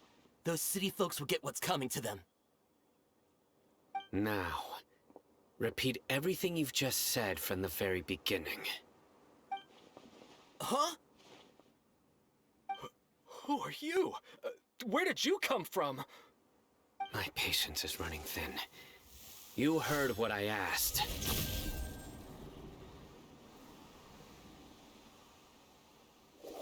Yeah, bro, this guy's something else. Just look at his eyes. One wrong move, and he's gonna flay us alive. Let's not get on his bad side, okay? I am no match for this guy. Oh, okay, good sir. What is it you would like to know? Tell me about the Scarlet King's resurrection. Well, I only know a few things from hearsay. I went for a drink the other day and heard others talking about a rumor that the madmen will disappear, and that the Scarlet King will return to this land. I'm not making this up, I swear! Hey, go on, keep talking. It's true. It's all true, sir. We desert folk have had more than enough of those people at the academia. They keep sending us all their mad scholars and won't let us have a good life. Would you want to live like this if you were in our place? The radicals were even more thrilled than me when they heard the news. We're all praying for the Scarlet King's speedy return. Delavar also said that once the Scarlet King returns to our side, it's only a matter of time before we conquer the land on the other side of the wall. They're all willing to serve under the Scarlet King and fight for a share of the glory. Is that so? Seems like he still wants to know more. Keep talking. Got it. At first, I told myself it was just the drink talking, but then all the mad scholars vanished without a trace, just as the rumors said. Please don't beat me up just for mentioning these rumors. If I'm guilty, then everyone else around here is also guilty. I'm just saying what the others said. The people here really like the Scarlet King, but dislike the dendro-archon. Where is this radical person you talked about? I haven't run into him over the past few days, so he probably hasn't been around the village. What about you, man? Have you seen him at all? No, not at all. We wouldn't dare lie to you. He's really not here right now. Sounds like you're not too close with the radicals. No, of course not. All we know are their names. I have many ways to stop you from talking. And many others to stop you from sending warning messages. So you'd best just stay home and hope I don't hear of you trying to contact anybody. Don't do anything until I've gotten to the bottom of this. Try something foolish, and even Candace won't be able to protect you. Yes, got it. We'll do just as you say. That scared Paimon half to death. Sayno is pretty terrifying. He didn't try to reassure us at all. It's like he's used to hearing that. Oh, Paimon bets lots of people have told him that before. I heard that. Sorry. It's part of being a Matra. The rumor we heard just now seems like a strong lead. But we need to check a few more places. Very well. Isak! I'm here. Where's your grandpa's house? Well, I can take you there. Just follow me. Join the Eremites and embrace a wonderful new life.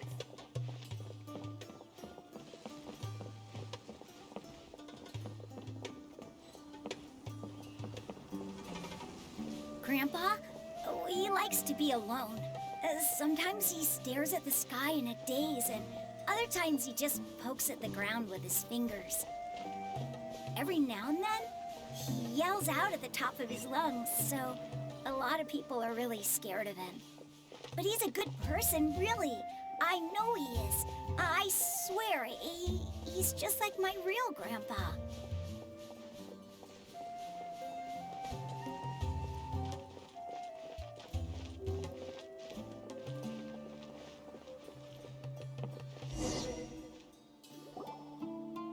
This is where Grandpa usually stays. There sure isn't much here. No. Incense? Please don't say it's the same one as before. But are you okay? Are you getting dizzy or need to lie down? There's a scent that you can sense, but I can't. A certain traveler here once passed out from that smell. Thankfully, Tighnari saved the day. And then he gave us a long lecture to explain all about how it worked. So, you know Tighnari? Huh? You know him too? Are you two friends? Yes. Now that I concentrate, I can also make out the scent of incense. Wait, surely Tighnari didn't lecture you too? No, no need. Did you first encounter this scent at Tighnari's house? In the forest. From a scholar.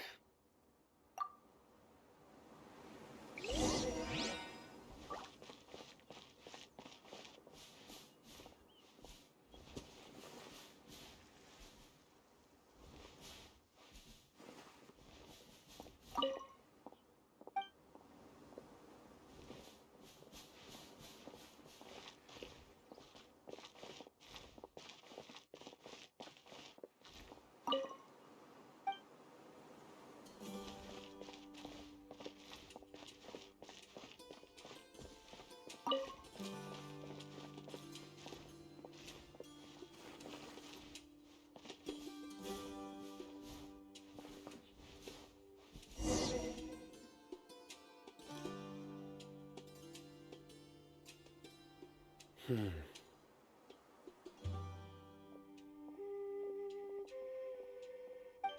are you looking for, Cyno?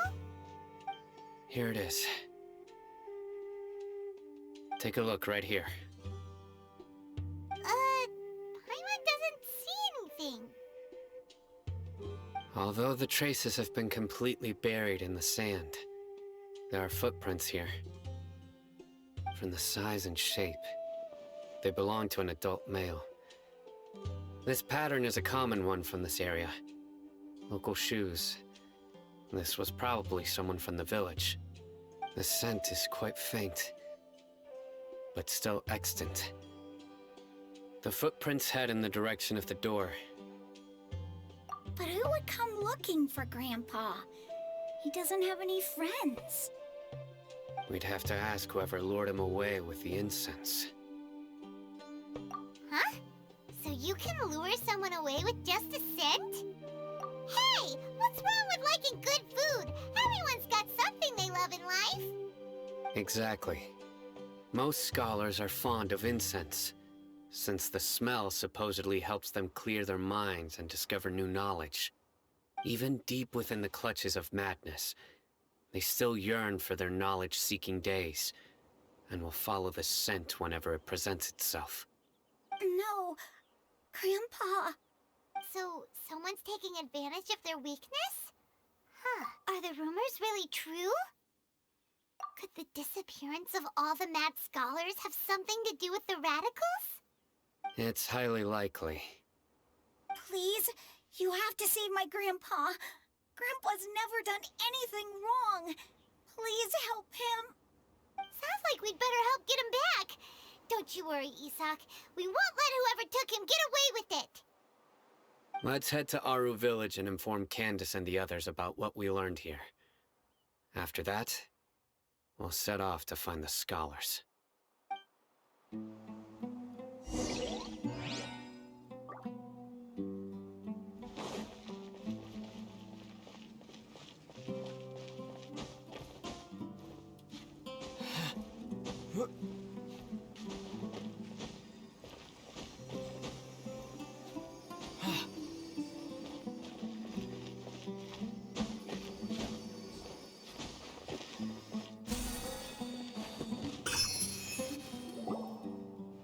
Right.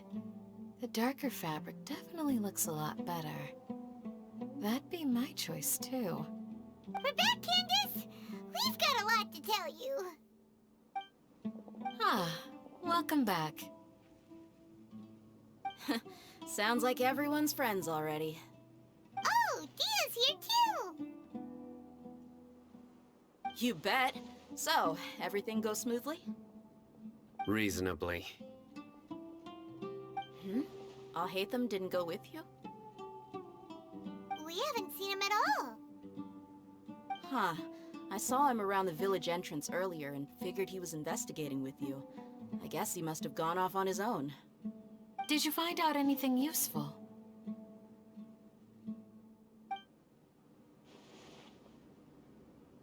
I see.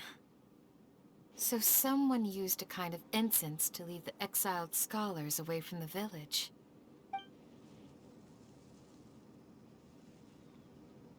The resurrection of the Scarlet King? First I've heard of it. Far as I know, the kind of incense you just mentioned is only popular beyond the wall. Scholars are fond of it, but as you can see, there aren't many scholars still studying around these parts. No seller would be able to make a profit here. Not to mention, making incense is a labor-intensive process. You won't see anybody in the desert with the patience to make or sell something that requires that kind of effort. It seems someone from beyond the wall must have been supporting this. Makes sense. So what should we do then? Do we go back to the academia and search for leads there? If it was any other day, that would be your next logical step. But today, you've got me on your team, so you get an extra tip. Didn't you say that the villager got his news from the tavern? Well, I also like to drink at the tavern, so I know a thing or two about these radicals he mentioned. If Paimon remembers correctly, the leader of the radicals is some guy called Delavar. Ah, yeah. Delavar, the scar-riddled bandit, Engur, the wide-eyed butcher, and Jabari, the duck-tailed bearded crook. The whole lot of them are known around these parts.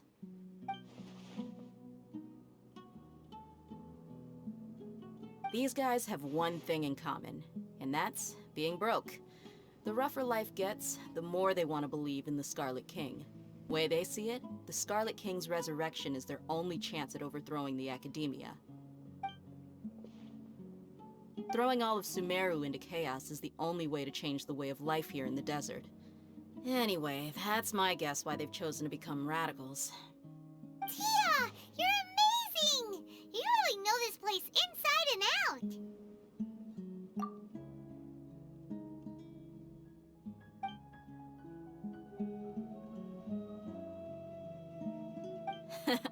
No merc can afford to slack off on gathering intelligence. Every more I've spent in the tavern has been a valuable investment. Let's head out. Now hold on, you're staying right here, Cyno. Why? Aru Village is not a big place. Outsiders stand out here like a sore thumb. I'd bet word about you has already gotten out.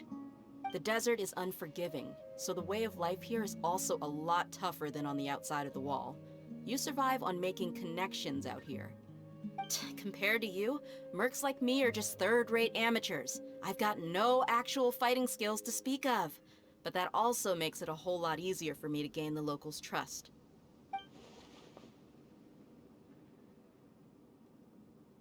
I need to go around and ask some questions, but it'll be difficult if you're with me. Fine. Good, then we've got a plan. The Traveler and Paimon will go to Caravan Rebot with me, and we'll try our best to figure out where the mad scholars have been taken. Cyno, you'll have to stay in the village and continue investigating on your own. Alright, sounds like a plan!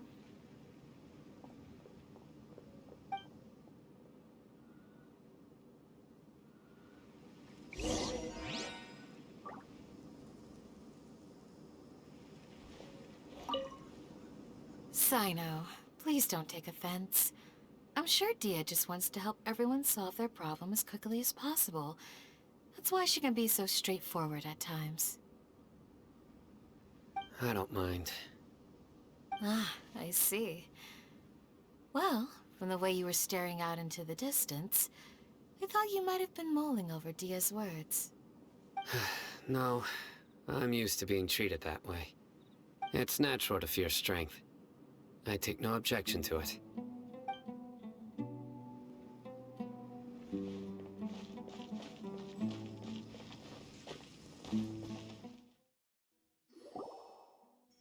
Well, here we are again! Sounds like you're starting to get familiar with the area. Paimon's amazed every time we see the wall of Samiel. How can a wall this tall even exist? It's almost unreal. I know what you mean. I had the same question every time I walked this way when I was a kid. Also, why is this high wall here? And can a wall really block sandstorms? It was only after I grew up that I realized the wall of Samiel isn't just there to keep out the sandstorms. It serves a more important purpose, keeping out people like us. Sumero is run by wise and mighty sages. To them, us desert dwellers are nothing but tools that can be used and discarded at their whim. We're cheap labor, like livestock, but easier to control. Nothing more. Even if a child from the desert got the chance to obtain an Akasha terminal, almost all their requests for knowledge would be denied. The academia believes we're underserving. Geniuses like Sataria are 1 in a million. The other children never get a single chance to try and rewrite their fate, even though the academia knows very well that we're humans, just as they are. That's terrible. I would tear down this wall with my own hands if I could. Hey, Dia. You're not thinking about doing anything scary, are you? No, not at all. This place just gets me thinking, that's all. Besides, we're here to procure information, aren't we? Yep, we gotta catch those... Shh. Caravan Rebot is crawling with people, so be careful what you say. We don't want anyone to find out what we're here for. Our mission started the moment we arrived here. Let's go check out the tavern. Maybe we'll find someone I know.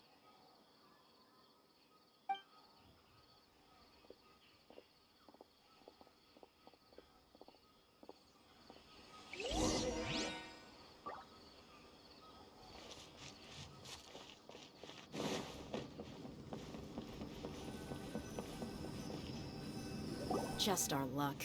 None of them are here today. You mean, you don't see anyone you know? Dia, is that you? What a coincidence. You here for a drink too? Zaki. Finally, a friendly face. Oh, and who do you have with you here? Guests from another land? Hello, hello. I'm Zaki. Dia's, how would you put it? Drinking buddy? We've had drinks together a few times. You could say we go back a ways. Anyway, as far as my friends here, they aren't too shabby, are they? You rarely see any Outlanders so friendly and respectful nowadays. Absolutely. Much better than those people on the other side of the wall. So, Dia, are you looking for someone? Yeah. Have you seen Engur, Delavar, or Jabari recently? Of course I have. Matter of fact, we were all here drinking together just a few days ago. I've got a spice trading deal from another nation. I thought maybe Delavar and his friends might be interested. Know where I could find him? Ah, how thoughtful of you. Then I assume you also know that Delavar's been having a hard time making ends meet these days. So, you came here to help him out? Hey, keep it down. Let's just say I prefer to keep this deal a secret. Y'all at Caravan Rebot are like family. If there's more to be made, why not do it together? Besides, Delavar and his friends have muscle. They'd be a good fit for escorting the goods. Yes, how considerate of you. Delavar's my friend too, so of course I can take you to him. Come with me.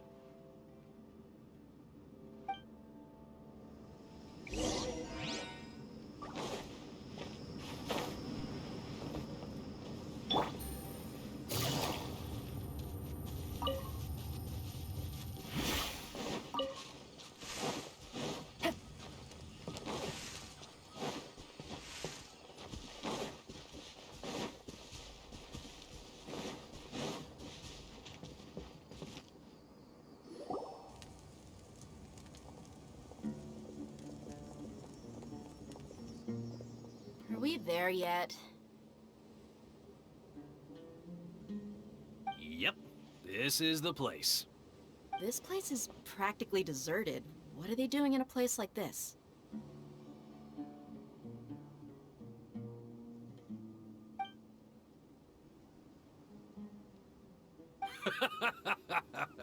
Why don't you take a guess?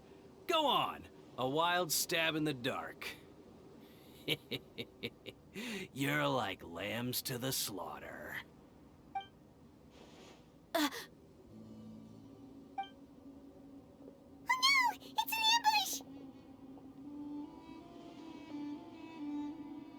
ambush! What's this all about, Zaki? Come on, Dia. You really think we didn't hear about what you said back in Aru village? The boys have kept a close eye on you from the moment you set foot there. Not only do I know that you're looking for Delavar, I also know that you've teamed up with people from the Academia to look for the missing scholars. So, you've been watching us from the very beginning? Uh-oh. I knew leaving Sayno behind was a mistake! And you left the strongest one in the village, didn't you? Who do you think you are? You really thought we'd fall for your little business deal nonsense? So you and Delavar have been partners all along. Dia, I guess it's only natural for a traveling mercenary like you to be out of the loop. Those of us who hang around the tavern have stronger bonds than you think. But you got one thing right. We're all looking forward to an uprising in Sumero. There's nothing more we'd like to see than the desert folk overthrowing the Academia. If that's the case, then I'm sure Delavar wouldn't miss a second of it. I'll be honest with you. If it weren't for what you said in the village, your little monologue about the Wall of Samiel would have convinced me that you're one of us. Delavar. And Engur. You're here too, huh? Long time no see, Miss Mercenary. You should have known the traitors are what us followers of the Scarlet King despise the most. Dia, I thought that you, a fellow desert dweller, would understand that the Scarlet King is greater than the dendro-archon. Little did I know, you don't deserve to join us. Yeah, gee, what a missed opportunity. Adopting radical views and kidnapping innocent scholars, all because of some baseless rumors. Anything else I'm missing out on? See? There you have it. Mercenaries are just a bunch of faithless scum with only one thing on their minds. Mora. Pathetic. You're all like a pack of street rats. You're not wrong. Mercenaries are driven by Mora. and my faith lies with whoever's paying me. As long as there's a profit to be made, anyone can become my friend. Enough talking! Get him!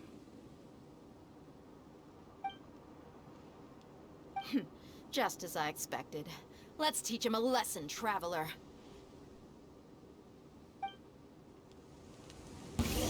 Just following orders. Quietly now. Really? So, come with the force! Here comes the catch.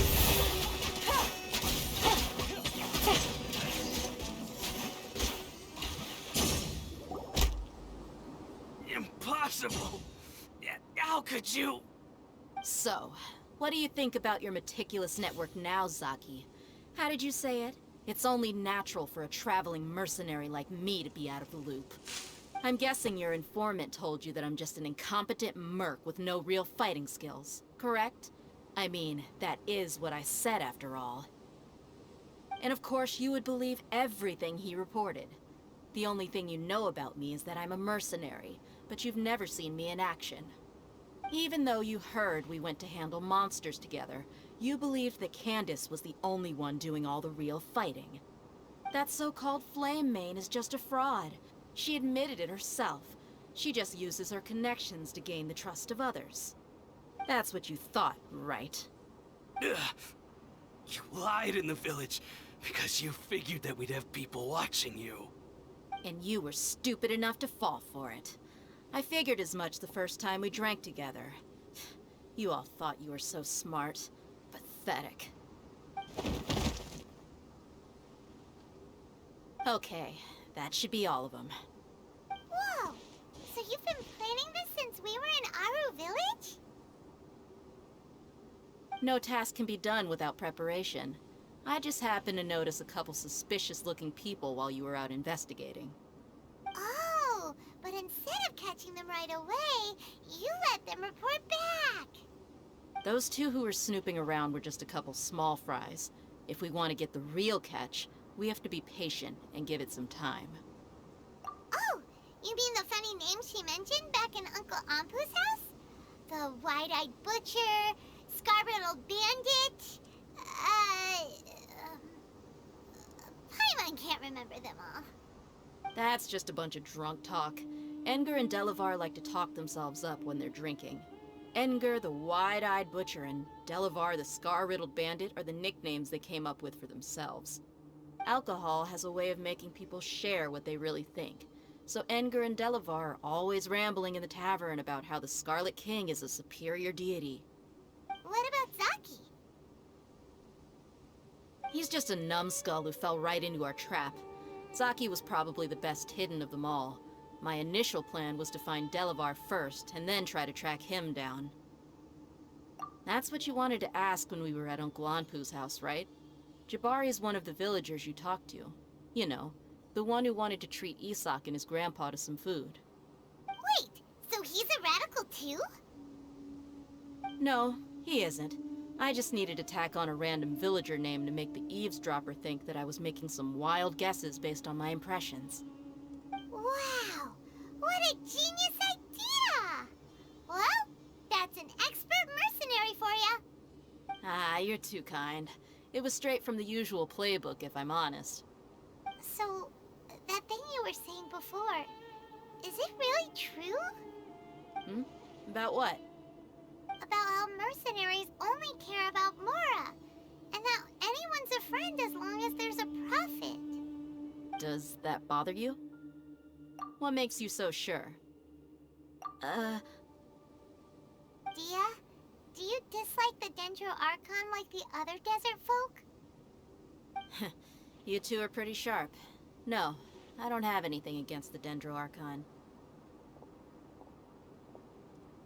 I've heard a lot of nice things about the Lesser Lord from Dunyarzad. I can understand her devotion and gratitude. Dunyarzad's just an ordinary person. There's no way a god would be so involved in the lives of everyday people, unless they were truly compassionate.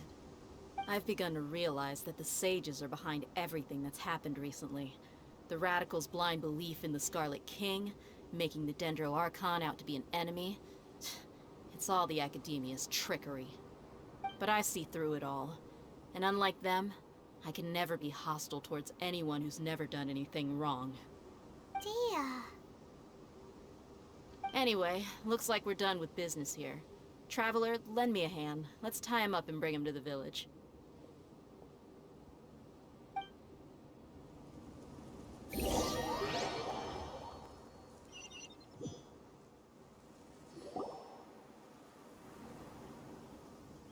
This should be all of them.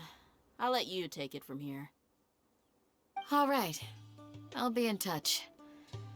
Until then, please stand by. Candace, do you need any help? Candace will be okay on her own. I trust her, so you can too. She's been guarding Aru village for quite some time now. If anyone is qualified to question the offenders, it's her. While I'm questioning them, why don't you pass some time by exploring the area?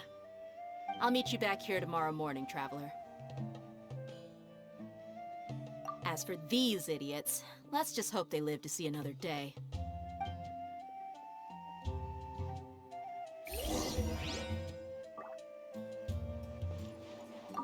Candace is an expert at dealing with people like this.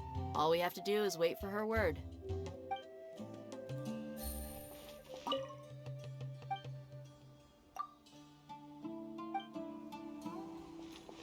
You heard the question. Now answer me. Ah!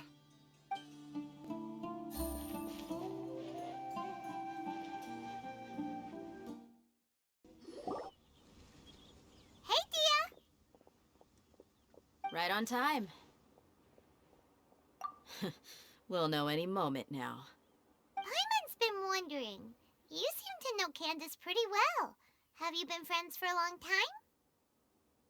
We've known each other for some time now. She's a pretty interesting person. Even though she's an extremely strong warrior, she never misuses her powers against others. Oh, Paimon knows what you mean. Like a lot of martial artists say, never take the fight outside the ring. Yep, I guess you can put it that way. It takes strong convictions to be as dedicated as she is, and shoulder that kind of responsibility. Us mercs, on the other hand, we pretty much live from one day to the next. Well, Paimon thinks you're great, too. Really? Thanks for that.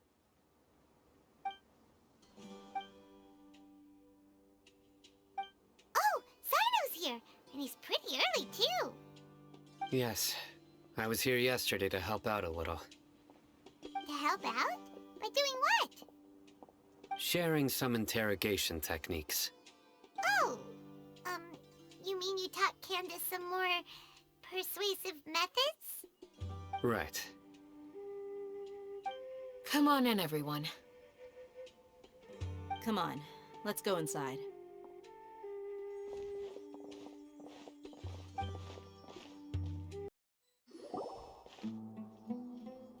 Candace, where?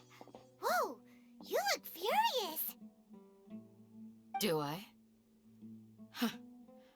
What gave it away? Oh, there's no mask that can hide true bloodlust. Cover up your eyes, and it'll still show itself at the corners of your mouth. Perhaps I need to work on my composure. Still, it's perfectly understandable why I'm angry. I'm sure everyone present would agree. Yes, ma'am. Please, don't beat us anymore. We're gonna die. Well, looks like Cyno taught her well. You fear death yourselves, yet you do not hesitate to place the lives of others at risk. The absurdity is mind-boggling. The ones you call mad scholars are known to us as the Village Keepers. They are vital members of our community, and some even count them as family. You come here, to my village, and you treat my people as nothing more than stepping stones towards your goal. Tell me, what would you do to you in my position? Mercy! Please have mercy! You've made your bed. We may both be desert dwellers, but there is one thing that I understand better than you. The resurrection of the Scarlet King will only result in war. And war serves no one.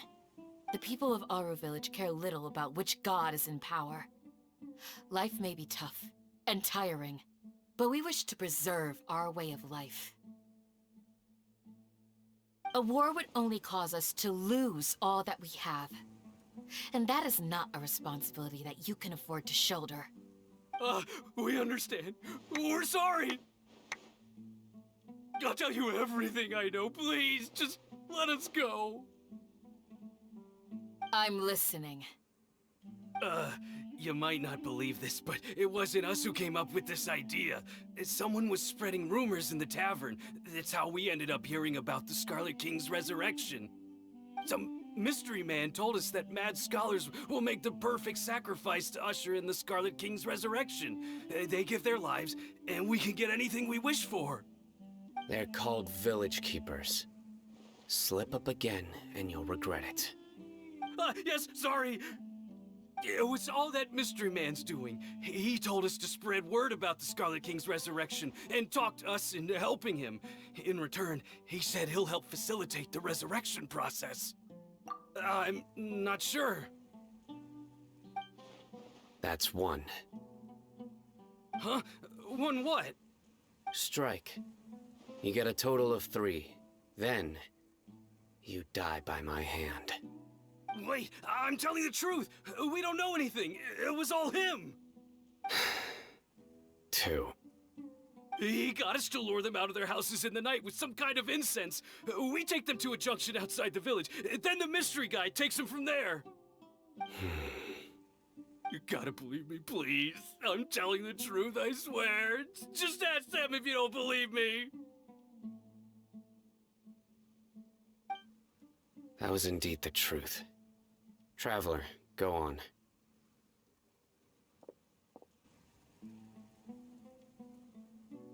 You have to believe me. If I knew that, I would have told you his name right away. I'm not risking another beating to keep his secrets. No way. That guy, he wears a cloak, and he's always careful to cover his face. He calls himself the Scarlet King's envoy. I believe I may know what's going on. Uncle Anpu? What do you mean?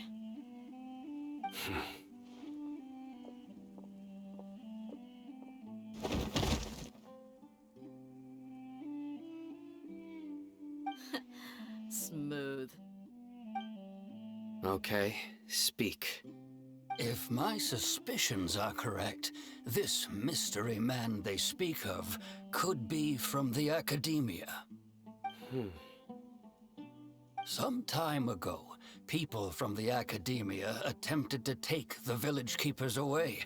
I refused, insisting that they are part of our community.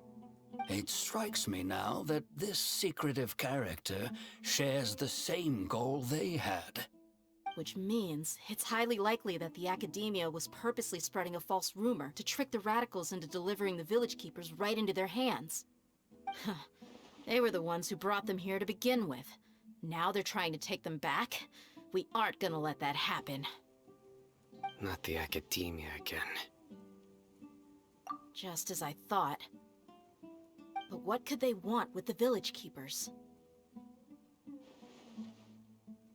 People are nothing but tools in the eyes of the Academia. A change in their plans likely means they found another way to exploit the scholars. Regardless, our top priority now is locating the village keepers. You're right. Isak is still waiting for news on his grandpa. Time to go. Let's leave the village and try to track them down. Yes. Pack up and get ready to leave. You got it. Candace, I'll let you deal with the radicals. Leave everything outside the village to us. All right. Let's meet back here once everyone's ready.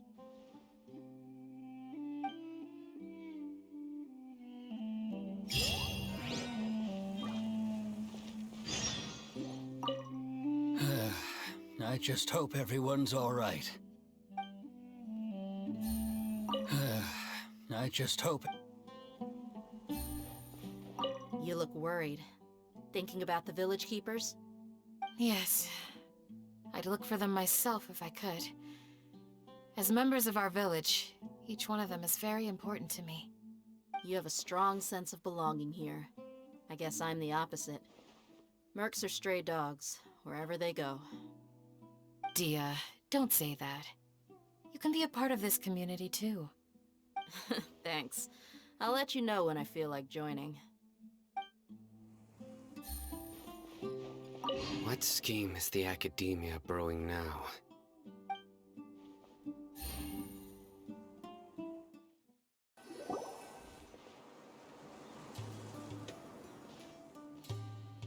Let's get some food in us and then we'll... Whoa! Where did you come from? Well, as you can see, I am merely sitting here and reviewing what we have deduced thus far. You were gone for ages! And now you're suddenly sitting here musing to yourself? Where have you been anyway?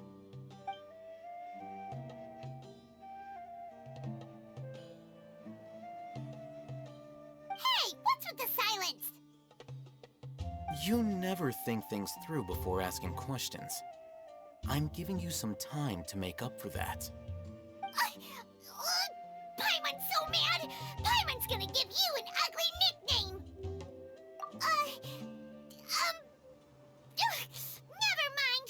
Paimon's got nothing.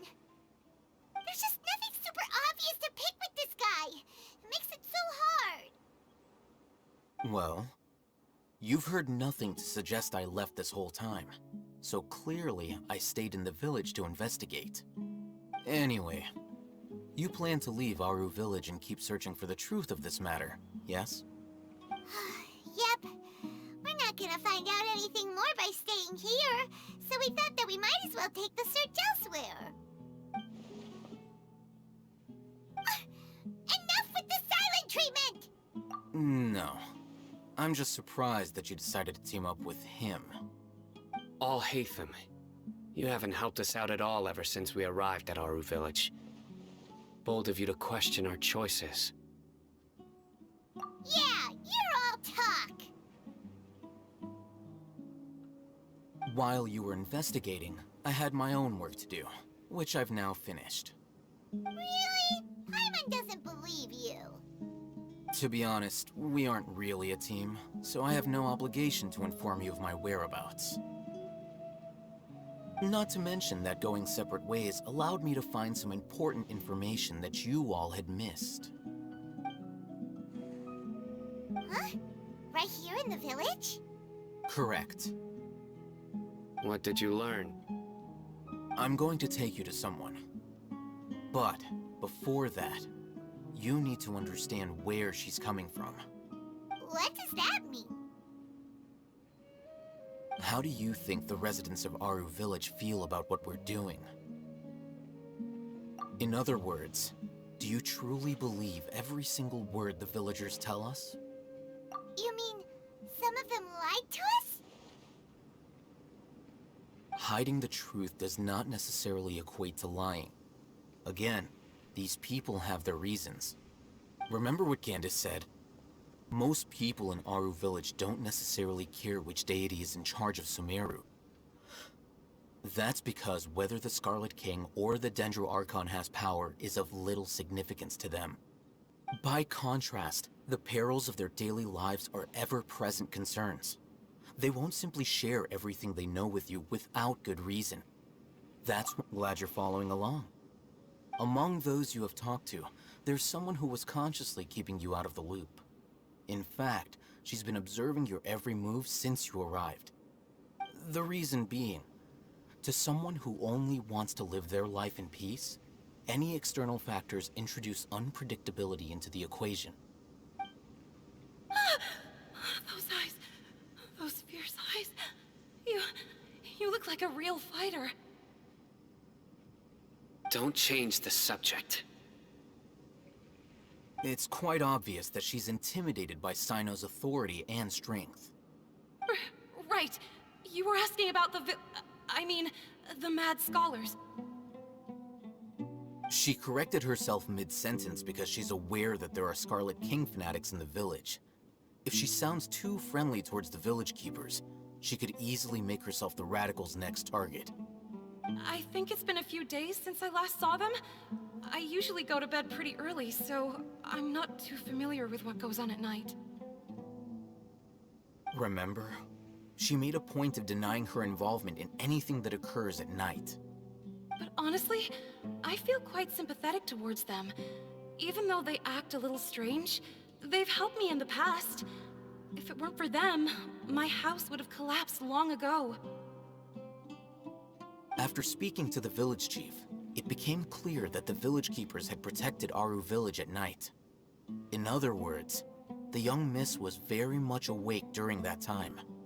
Then why would she lie? By getting involved with an outsider, she risks drawing unwanted attention to herself. As for why she might be so wary about all this, maybe you should ask her. I'll pass on this one.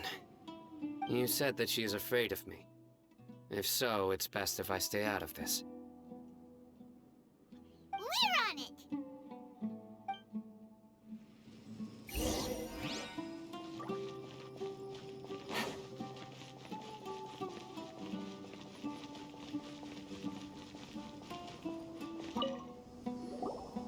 Miss Shawnee, as we discussed earlier, I've brought someone with me.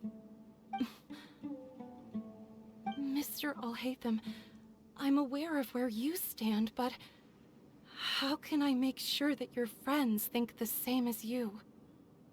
Huh? What do you mean? We need to clarify our stance or something? Go ahead and talk to her. You'll get the answers you want. Go on. Earn her trust. Is it really that simple? May I call you Traveler? Hi, Traveler.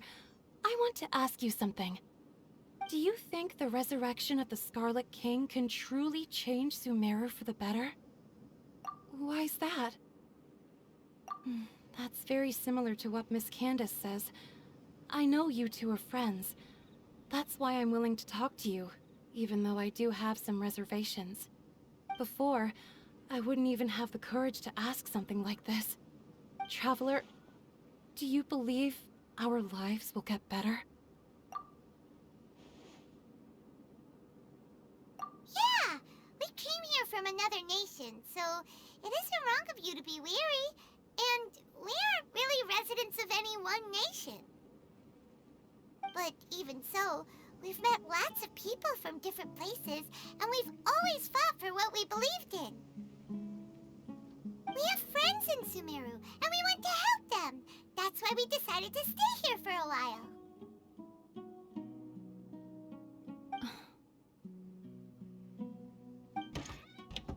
I want to trust you. My apologies for posing my questions like that. To be honest, I didn't expect you to come back for more information. Alhaitham told us you have your reasons. It's okay. We understand. The fact is that only one side of my family is desert folk. I don't really fit in anywhere in Sumeru. Some believe in the dendro-archon, while others believe in the Scarlet King. I don't belong to either side, and neither side would want me. Speaking of which, the radicals mentioned that they despise traitors. Do they just think that anyone who's different from them is a traitor? Yeah. Some people can be so narrow-minded when it comes to bloodline and beliefs. It makes no difference what I say or how I behave. I'll always be suspected of having ulterior motives. Slowly, I just stopped talking to people. I pretended not to hear or see anything. All I want is to live my life in peace. And then it happened. The village keepers who had helped me disappeared with no explanation, and I didn't dare breathe a word about it to anyone. Until now. You can tell them. I'm sure he'll keep your secret. All right. I'll tell you what I told Alhaitham. I actually have a sharper sense of hearing than most. Sometimes, I hear strange crying sounds in the night. There are ghosts? Perhaps. I'm not sure. It's faint, but it's definitely the sound of crying. It comes from far away in the distance, and always carries very raw emotion. It used to be louder and more frequent, but ever since you arrived in the village, it doesn't seem to happen as often, and when it does, it's much quieter. I have to focus really hard to make it out. I confirmed this with the guards on night duty. They also have someone with a good ear, and he's heard similar sounds at night. But, because we're in the middle of a desert, you would rather believe that they are the cries of beasts than ghosts. There's really nothing around these parts, except for an old hospital not far from the village. I think they used to use it for treating Elazar, but it's been abandoned for years.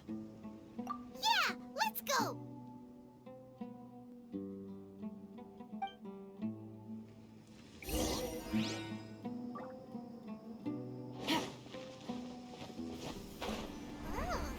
Is this the place? Ah, monsters! Watch out!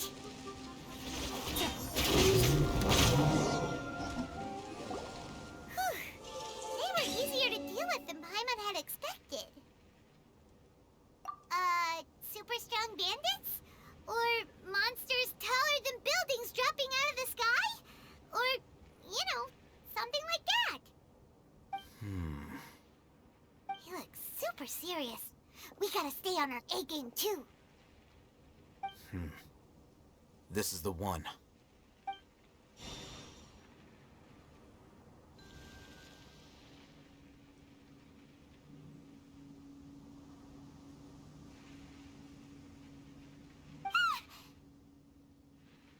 Let's go in and take a look.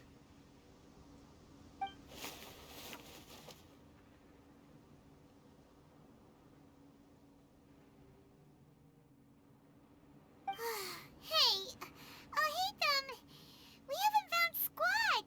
Are you sure we aren't wasting our time here? Patience. Shawnee says she only hears the crying at night. We have time to burn. Until then, I'm taking a break. And just like that, he sits down. Wait, he even brought a book to read? What are you reading? Let Paimon see!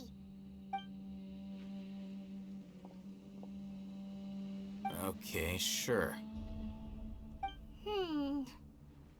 Huh? The natural position, which is the positional propensity of an entity in natural motion in contrast with an object in forced motion? Huh? When free from external influences, every entity displays the tendency to follow its natural trajectory? So, you got that? Oh, Paimon gives up. You keep reading your book. See ya! How is he so relaxed? Look at him, reading an impossible book in a creepy place like this. Hey, what good is that gonna do for you? You're acting like one of those annoying grown-ups who go around nagging people to focus on their studies. Hey, what gives? Shouldn't you be the one providing for Paimon? Oh, right. Okay then. Thank you for working so hard and earning so much more. If it weren't for you, Paimon would probably still be floating around in the ocean somewhere. Thank you.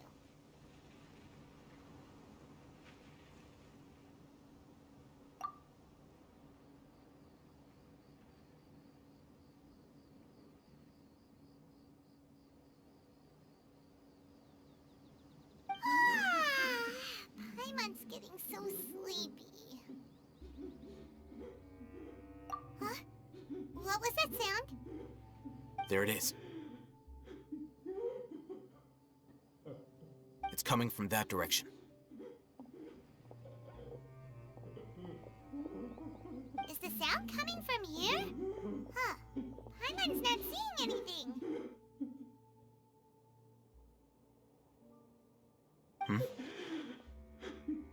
from below.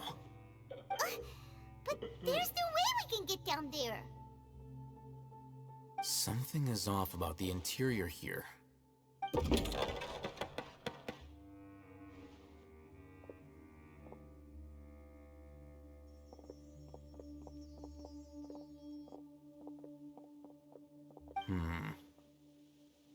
As I thought, there's a hidden structure.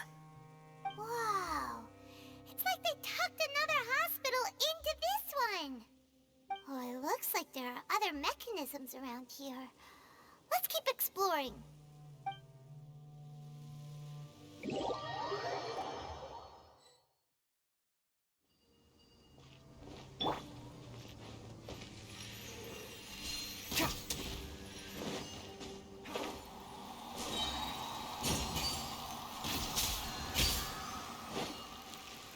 Keep up.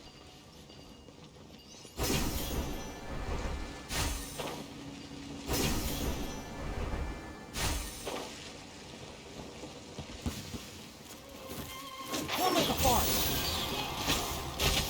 I'll uproot you. Quietly now.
Look, there's someone over there. Good idea. Let's approach him slowly without alarming him.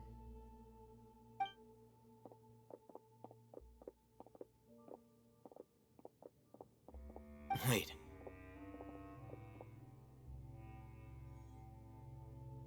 You're...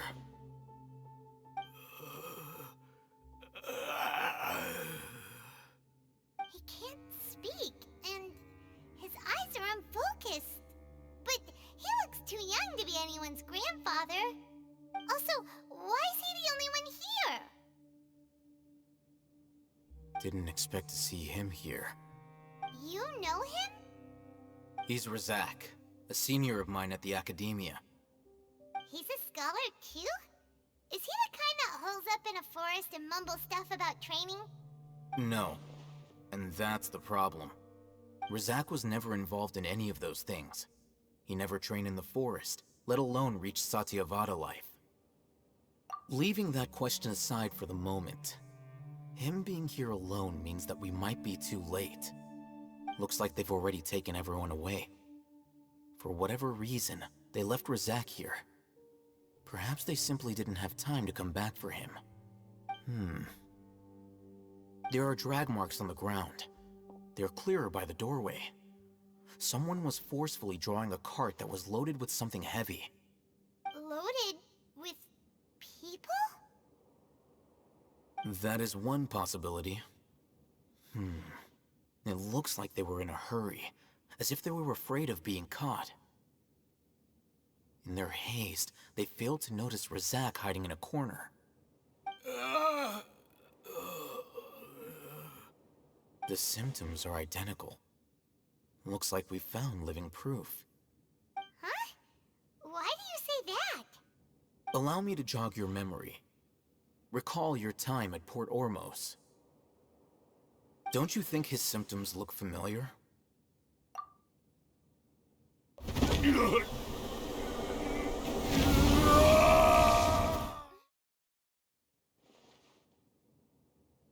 Oh, now that you you mention it, they're acting the same way.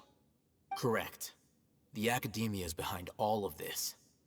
It isn't difficult to deduce their rationale. First, the academia spread a false rumor of the Scarlet King's resurrection, emphasizing the role of the village keepers, the mad scholars who were exiled to Aru village. These rumors were all the persuasion that the radicals needed, and those based in Aru village leapt into action. Unbeknownst to them, of course, through rounding up the scholars, they were actually helping the academia. As well as being able to exploit the radicals for their own ends, this scheme has one further advantage to the academia. All the risks and responsibilities are offloaded onto the Scarlet King's followers. Life for the desert dwellers has been brutal ever since the Scarlet King's death all those years ago. Beneath the surface, feelings of desperation are widespread. Many would give everything they have for the prospect of something better. Anyone looking to exploit that for their own ends simply needs to make a few empty promises. Even if complications arise, people will see that those involved are all followers of the Scarlet King and look for no further explanation than differences of belief. A deep-seated mistrust of the desert and everyone in it by the rest of Sumeru will make sure of that. The notion of an academia plot wouldn't even cross their minds. It may seem like a simple strategy, but it is able to work wonders under Sumeru's current circumstances. Oh, that makes a lot of sense. It's in line with the village chief's theory, too. But there's still one very important question. Wasn't it the academia that brought the scholars to Aru village in the first place? Why does it want them back now? Throughout this process, one thing has changed: the scholars' identity. First, they were scholars. Then, they became lunatics. After that, they were exiles. And finally, they become missing persons. An exile is still patently a living, breathing human being. But when someone becomes a missing person, that is brought into question. If you can't find someone, you have no way of knowing what exactly happened to them. That makes missing people an ideal resource. Resource? For what exactly? One possibility is that the information in their brains could be extracted into knowledge capsules. Extracted? You mean canned knowledge comes from people's brains? With the technology of the Sumeru Academia, it's entirely possible. Perhaps the process caused them great suffering, which is why they cry out in the dead of night when no one is watching them. So, the human brain... Nope, nah, Paimon doesn't want to think about this. I'm the Academia scribe, after all. I'm familiar with their projects. Anyway, judging by Razak's state, the contents of a divine knowledge capsule were extracted from his mind, but something went wrong in the process. Or perhaps, his curiosity got the better of him, and he used such a capsule for himself. Paimon's a little confused. Can they just use anyone's brain?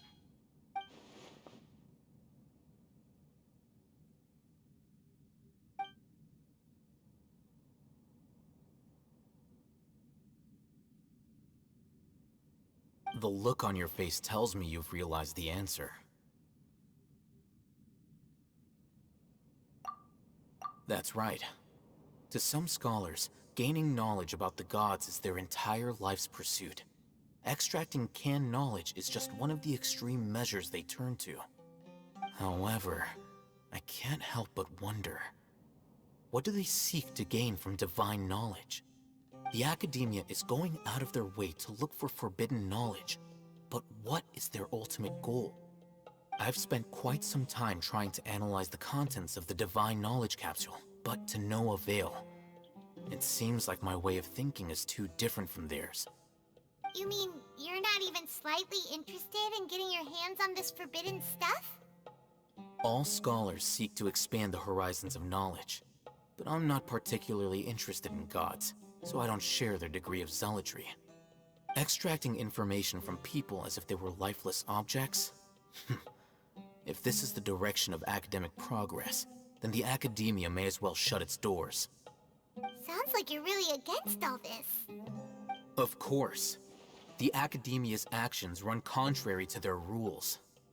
Whether it be academics or knowledge, everything has its boundaries. If those lines are crossed, the rules and order that govern everything in the world will be destroyed. This matter needs to be corrected, just like fixing a typo in a book. Wait, didn't you step in to help because you felt sympathy for those poor people? Not to be callous, but no. My criteria are a little more restrictive than that. There is no shortage of suffering in Sumero, and the same can be said for the rest of Teyvat as well. What do you plan to do about that? Save every last person? Probably not. Paimon's not sure. You can say that. Simply put, I don't blindly place my faith into strength or heroism. I do what I want. The Divine Knowledge Capsule is something I want to investigate in full. That doesn't mean I'm willing to take action for the sake of a few strangers.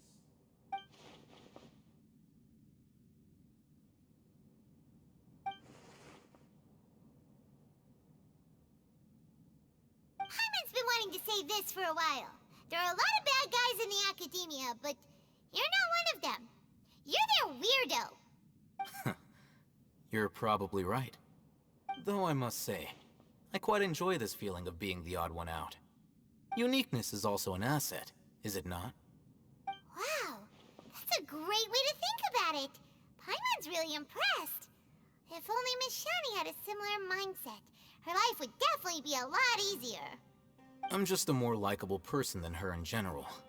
There's nothing more to it than that.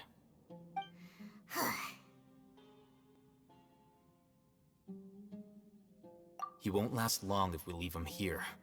Let's take him with us. We'll work out our next step after we return to Aru village.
You must be tired. You should rest and take some water. What's the situation? Who's this? Unfortunately, somebody who's too young to take on the role of Isak's grandfather. Nevertheless, he's one of the people we're trying to find.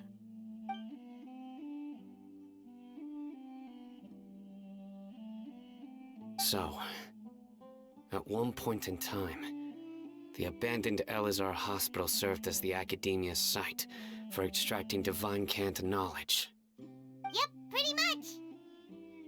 Their plan must have been implemented at some point before we arrived at Aru Village, since divine cant knowledge has been in circulation for a while now. Yet, they fled once we were headed to the village, almost as if they knew we were on their trail. Why is that? Yeah, why is that? We may have a mole in our midst.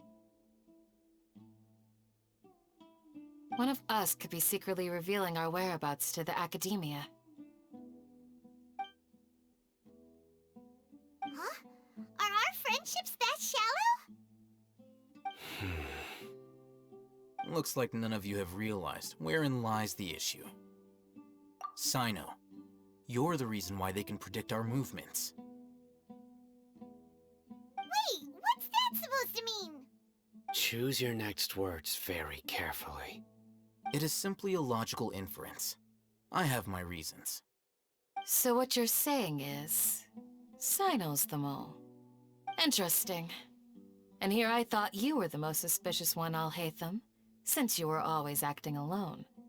I know. You have a point, but I realized something as we were returning from the hospital. Cyno isn't like any of us. What are you trying to say? Do you still remember who you are, General Mahamatra? As a Matra, you are no doubt privy to certain kinds of information. Before you can take action against someone, you are required to have all the facts available, including the less than savory details. Simply put, the Academia has traditionally allowed you access to a wealth of sensitive information. Knowing their modus operandi, wouldn't you expect them to take precautions against you? If you want to raise a vicious wolf, you need to make sure that you can avoid its bite. The Academia is monitoring me? It's not that simple. The Academia has eyes all over Sumeru, but they have a special protocol for dealing with you. Every so often comes a Nyagarbaha Day. On this day, the Academia enters new information into the Akasha through knowledge capsules. I remember seeing the thick notebook next to the control panel once. Its contents were all about the General Mahamatra, his activities throughout the day, preferred methods of enacting judgment, everything. You're saying that the Academia entered my information into the Akasha too? But what's the point in doing that? My actions aren't important enough to be added into the Akasha. The Akasha is capable of computation. The Akasha's algorithms are entirely capable of predicting your movements using the data entered. When you would depart, the route you would follow, your destination. It knew all of this. It predicted my every move. The Academia has been watching you longer than you think.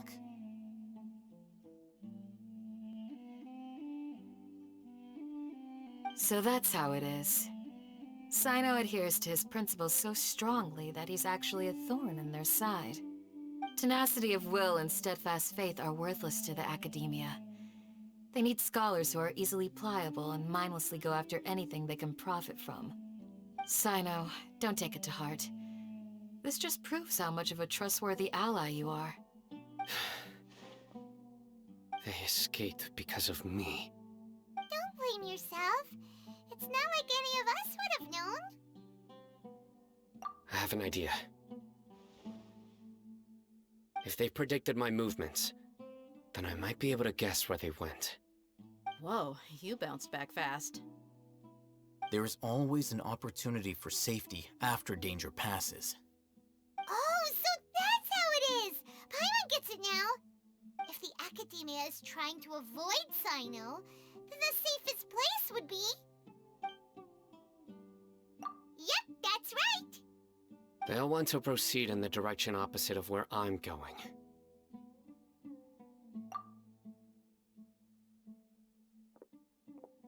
I must go. There's also something I want to investigate. Let's go, guys! After him! Please, wait! I want to go too! You want to go too? If so, you have to promise you'll stay safe. I want to find Grandpa. I promise I'll be careful and not cause any trouble. Everyone, I leave him in your hands. Yay! Let's go! Remember to pack some food with you! Paimon feels like we're missing someone, though.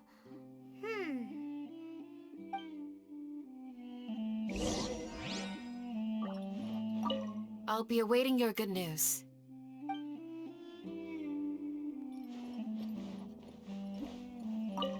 Please, stay safe, everyone.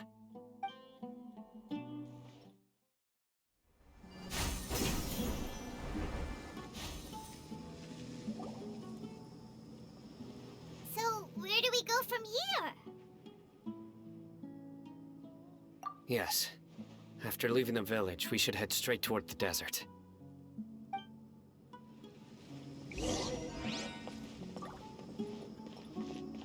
I know the desert like the back of my hand. Is that because you play here a lot?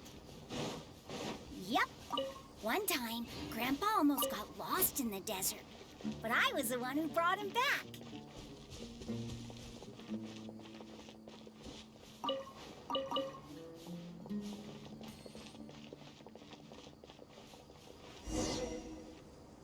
There's something here.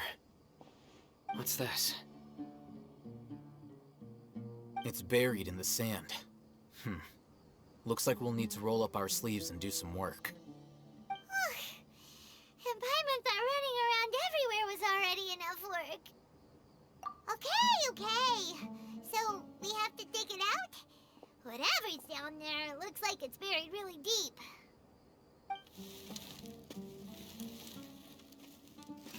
These are likely fragments of an Academia-developed device, something akin to a headset. Looks like there were more than one village keeper. They must have been escorted this way, because there are device fragments scattered around here. Let's split up and search the area. Chances are that we'll find other things nearby.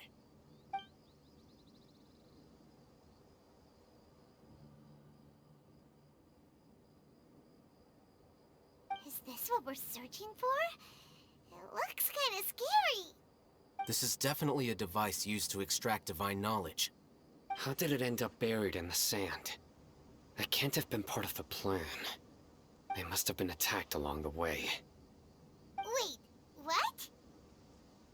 Grandpa, I hope you're okay. Don't worry, your grandpa's gonna be fine. Razak didn't display any signs of starvation or dehydration, which means that they left fairly recently. We should be able to catch up. One more thing. Given that the device had been entirely covered by sand, I believe the attack must have happened prior to the sandstorm. Let's keep going. They can't have gone far.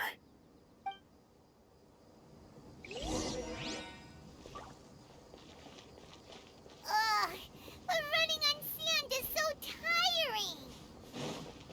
But you're flying, aren't you, Paimon?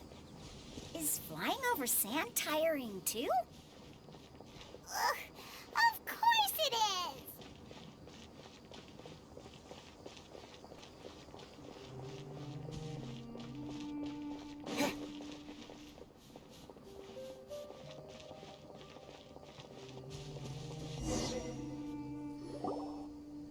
Don't get any closer. They'll notice us. Dia's talking with the Eremites? Very interesting. Let's listen in. If you had informed me sooner, there'd be plenty of room for us to... You're one of us. We would never lie. Scholars. You don't know as much as I do. Need me to... I knew it. That's our Dia. Dia? Why would you... Dia! Hey, what are you doing? Huh? Didn't you say you'd help me find Grandpa? Why are you on their side? Well, look who's here. Ain't that something? This complicates things. You've betrayed Aru village? So, this is the great General Mahamatra. Dear, you'd be better off as my assistant than hanging around with this motley crew. Seen for yourself, I have the means and methods, and my ideals are far more admirable than theirs. I'm not the type that's easily swayed, Raman. You of all people should know that. Wait, what's going on, Dia? Whose side are you on here? Shut it, Paimon. It doesn't matter. Whichever side you pick, nothing could deter us from the grand mission of resurrecting the Scarlet King. Once our Lord of Old returns to this land, we will have a new beginning. Face the facts, Raman. It's not gonna happen. You should understand that more than anyone. Have all your years as a merc taught you nothing about placing hopes in a ruler? I'm a desert dweller and a proud follower of the Scarlet King. Whether I live by the edge of the sword or in peaceful comfort, my soul will always carry this conviction. It's not too late yet. The village mad scholars aren't gonna bring the Scarlet King back to life. You don't understand, my dear lady. Pursuing our faith is our purpose in life. Even if the chance of success is 1 in a million, we must be willing to give everything we have. Even if it'll expose you to the academia? Even if they end up disbanding the Eremites? Your Eremites, which you've worked so hard for all these years? Yes. We've waited a long time for this day to come. The sun and the moon no longer shine here. All you see now is cracks in this desiccated land. But fate has finally dealt me a hand to play against the Academia. With these scholars in our custody, we'll stomp the Academia's forces and fight our way beyond the wall of Samiel. Ridiculous. Think about it. The Academia controls the entirety of Sumero. Your powers are negligible in comparison. If you still don't believe me, then try asking these 2 men. They're also against the Academia, but neither of them are as arrogant as you are. They look more like pawns of the Academia to me. Why would I listen to anything the people of Greater Lord Rukkhadevata have to say? Filthy traitors. Your god abandoned all honor and betrayed the Scarlet King. We desert dwellers will never trust the likes of you. It's impossible to communicate with someone so hostile. Perhaps we should. Do you really believe that by kidnapping the scholars, you'll be able to negotiate with the Academia? These people have no value as bargaining chips, but I could be persuaded to take their place as your next hostage. These scholars were exiled from the Academia. I, on the other hand, am their current scribe, and will be a much greater asset to you. Wait, you can't be serious. So, you want to trade places with the hostages, do you? Precisely.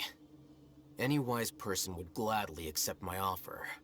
What are you thinking? What if they decide to kill you instead? Well, that would be bad luck for me. However, I'd get the chance to observe the scholars, perhaps even find out the truth. Think you can talk me over with that confident look of yours? I'm not trying to persuade you. I'm using this as a means of joining forces against the Academia. You are the scribe. What do you have against the Academia?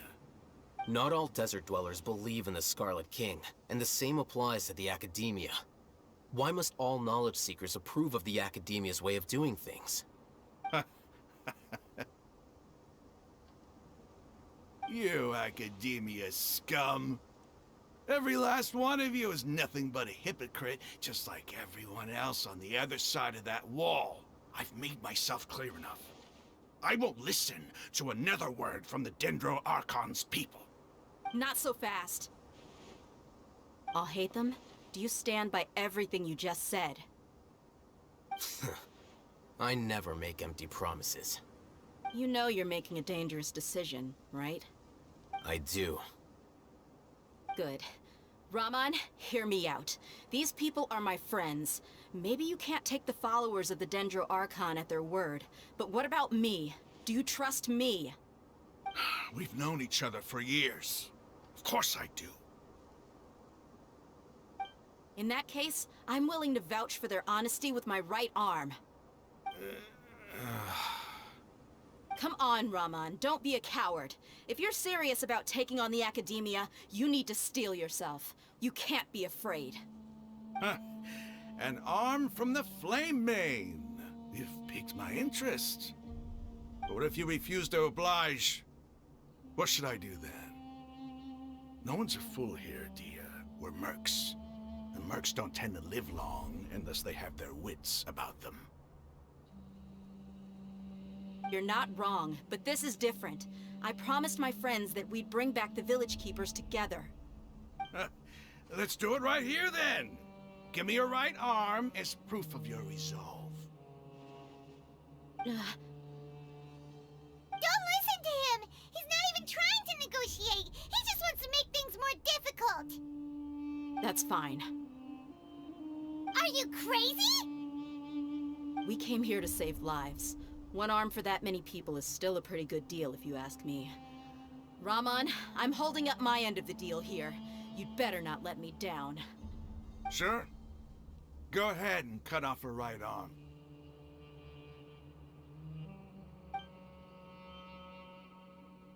No! Dia! What are you gonna do? Think of something! You don't have to go this far. That's not for you to decide. Do it! Dia!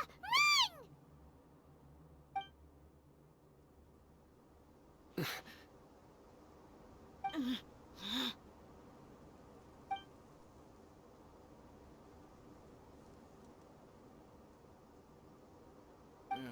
Stop!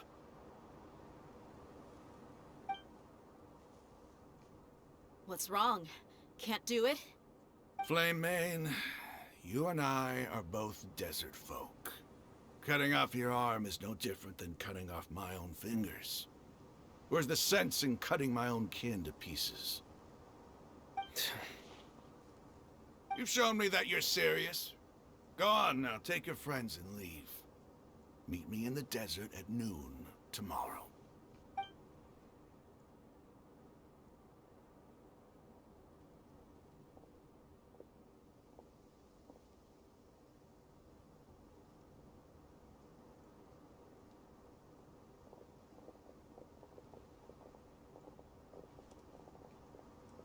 Phew. I was really counting on him not going through with it. Dia! That was crazy! Have you all lost your minds? What if he'd actually cut your arm off? Then I just have to hold my claymore with my left arm. Okay, I'm sorry. But sometimes when you're out on a limb, you gotta double down to seal the deal, you know? Don't ever make a promise like that again. I can deal with the likes of them.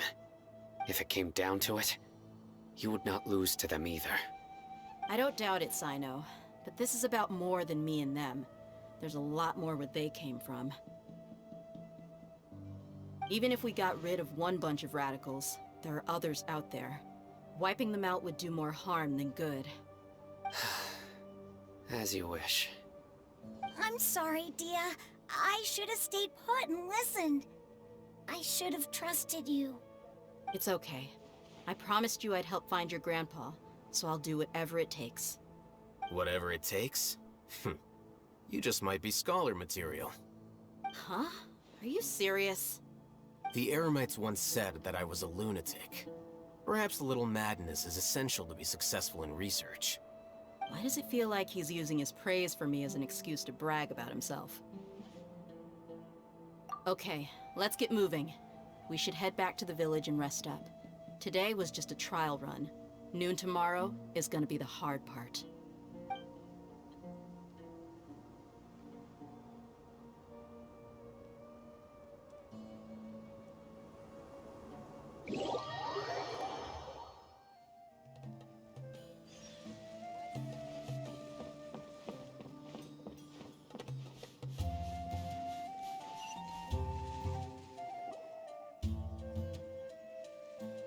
You're all here so early. Looks like we have everyone here. Isak, are you sure you want to come with us? I'll watch from a safe distance. Dia, I want to be there to bring Grandpa home.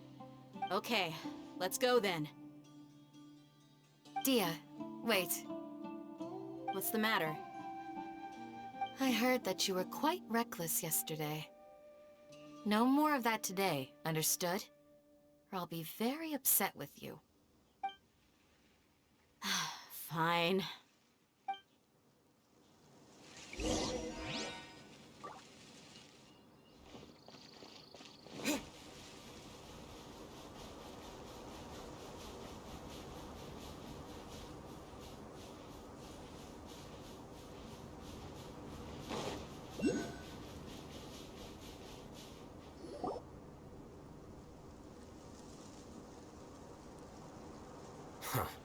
They got here before us.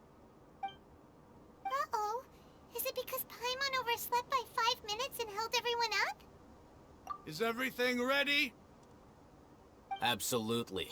Although, you brought fewer people than I imagined. Bring him over.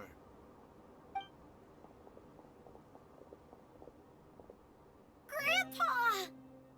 Why is there only one of them? Rahman, I've always thought of you as a man of his word. What's this about? It's a one-for-one exchange. Sounds fair, don't you think? And let me put it this way. Agreeing to any kind of deal with the dendro-archon's people is already a huge compromise on my part. Don't you think you've asked enough?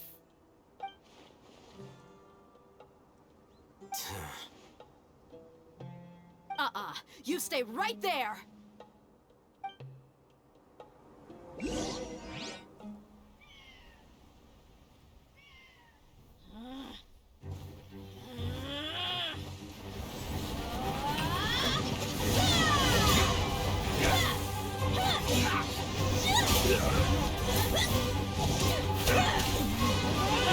Playmate! What do you think you're doing? Grandpa! Don't you see this blade here?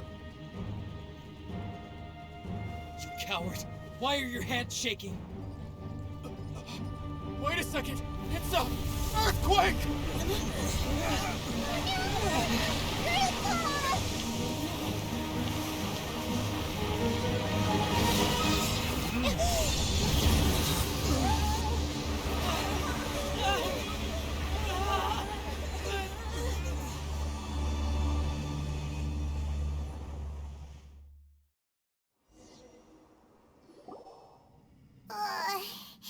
Paimon's dizzy.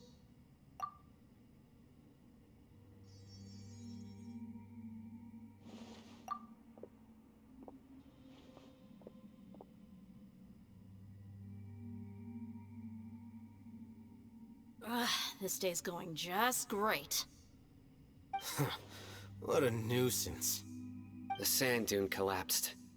I saw an energy field. The village keeper protected us. It glowed green with dendro. Just like you said, it may well have been the remains of Lesser Lord Kusanali's power inside the scholar's body. The dendro-archon. The present one. Grandpa? Grandpa? Oh no, he's getting confused again. Hey, look around you. There used to be a temple here?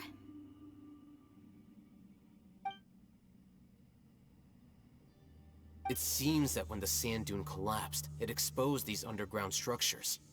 The symbols on the gate belong to the Scarlet King's civilization. This structure must be ancient. Over time, the sandstorms completely buried it and left it in the state we see now. It could have been an underground palace in the distant past. Oh, a miracle. Praise the Scarlet King! What's he doing here? And his men too? They must have fallen down here with us. Pretty lucky if you ask me. Most of them seem in really bad shape. Except for him. He got off lightly. Mind your head. No, this isn't the time for conflict. Our exalted lord has shown us the way to his sacred palace. He's not actually gonna go in there, is he? As it happens, I want to take a look inside too. What are you doing? Don't you think it's curious? 1 minute, Lesser Lord Kusanali's power protects us from harm, and the next, remnants of the Scarlet King's civilization appear. 2 major deities are vying to showcase their power to us. It would be a shame not to witness them both. Paimon thought you weren't interested in gods. Indeed. In my view, gods are just a higher form of living being. Or creature, you could say. New discoveries are always worth investigating. Whether they have anything to do with gods is neither here nor there. Rahman, what are you gonna do about your men? I'll just let them lay here. The Scarlet King will take care of his people. Right now, I'm going inside.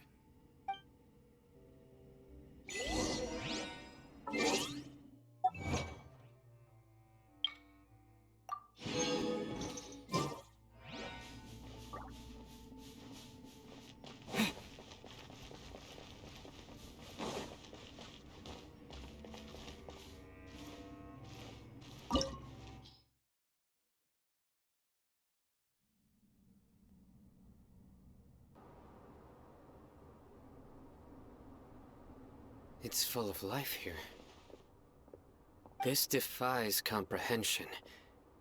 It looked completely desolate from the outside. Yet, it flows with energy inside.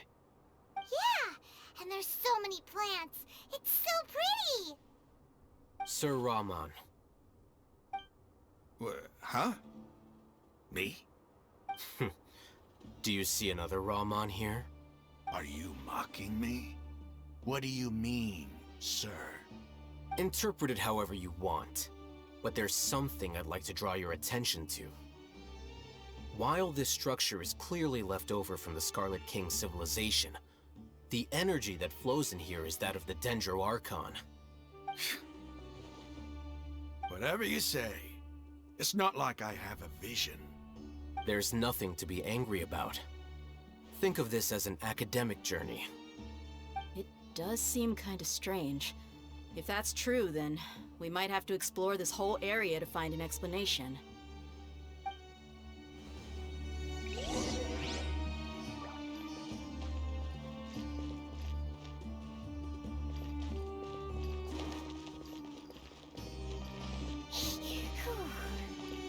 Let's go.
is a sight to see. The Scarlet King's splendor surrounds us. There's so much vegetation here. It's different than what I expected.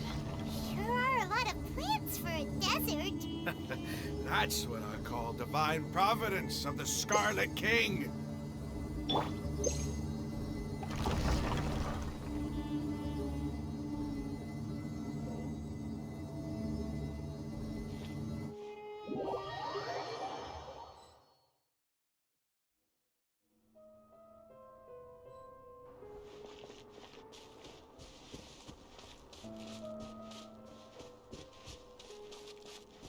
It's getting brighter.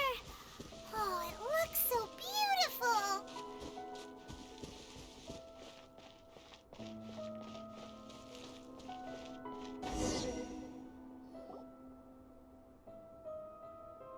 Wait. What's that?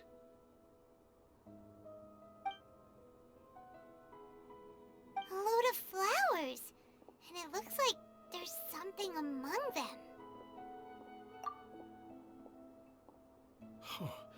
These are Scarlet King runes. They left something behind. Yes. It's an elegy written in an ancient script. What does it say? Here lies our faithful priest Kasala. His wisdom is a miracle among the people, deserving of high praise and admiration. You can read ancient Scarlet King script? Of course. Every student needs to master at least 20 languages before they graduate. He's not serious, right? There's still something off about this place. The elemental energy here is too concentrated. The scent of life. Is it trying to tell us something? Is this it? Analyzing.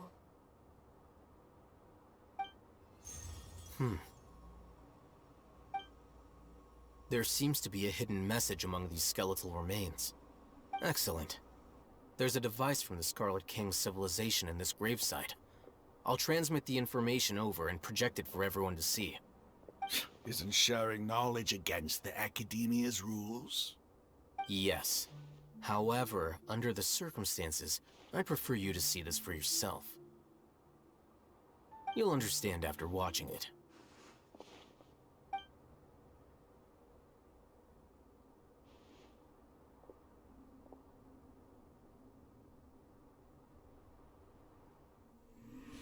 Civilization is born of knowledge, but so too can knowledge be its demise. A disaster caught us unaware. It was knowledge that did not belong to this world. The Scarlet King brought this forbidden knowledge into our world, and it quickly spread like a plague. People's minds were filled with crazed whispers. Dark gray scales spread across their bodies. Even the land was stripped of its vigor. Only a desperate, deathly silence remained. Were it not for greater Lord Rukkhadevata from the forests, the damage would have been irreversible.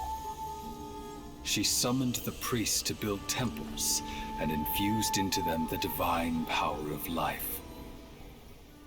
The disaster was miraculously tempered, and the embers of our civilization were preserved in Aru village. Alas, the miracle could not last. As long as forbidden knowledge continued to exist, it would forever blight this world. In the end, the proud king of the desert, my eternal lord, chose to sacrifice himself. I have spent my whole life since guarding one of these many temples. But now, my duty is coming to an end. As I close my eyes for the final time, the sight of that noble deity will appear in my vision once more. In helping the Scarlet King to eradicate forbidden knowledge, she exhausted her strength, and her form became that of a small child. How strange. Now that I think of her, I no longer have any fear of death, for I sense that the spirit of life will abide with me during my eternal sleep. Children of the desert, cling no longer to past grievances, but hold tight to the memory of this act of benevolence. What was that? The priest's memories. No, impossible. Greater Lord Rukkhadevata. So the former Dendro-Archon and the Scarlet King were never enemies at all. But this doesn't make any sense. The Dendro-Archon's followers, they're clearly... Was that the former Dendro-Archon? He became so tiny in the end.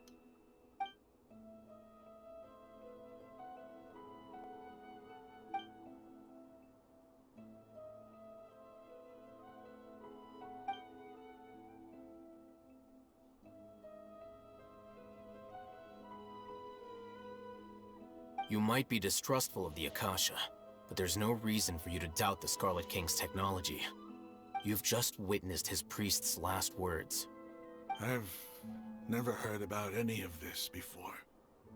The surviving followers of the Scarlet King all gathered in Aru village. Our god did not make mistakes. We refused to believe any of the rumors. The Scarlet King's death, the all but total annihilation of our civilization, it was all Greater Lord Rukkhadevata's doing. We saw her as nothing more than a traitor, who stabbed us in the back in our moment of crisis. Just like us humans. Fighting, feuding, double-crossing each other to survive in the desert. You were blinded by your prejudice.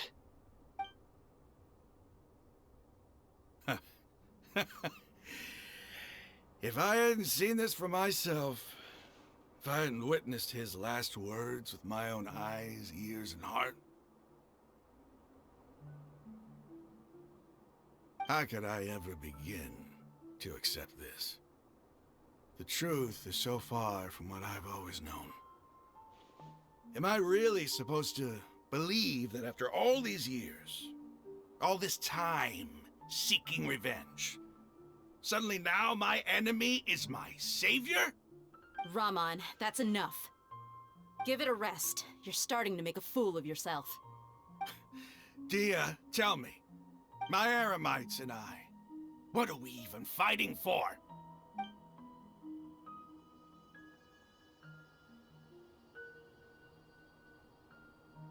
Hey, how you doing?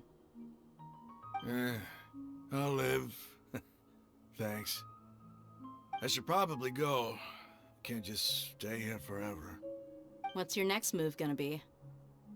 Oh, I know what you're going to ask.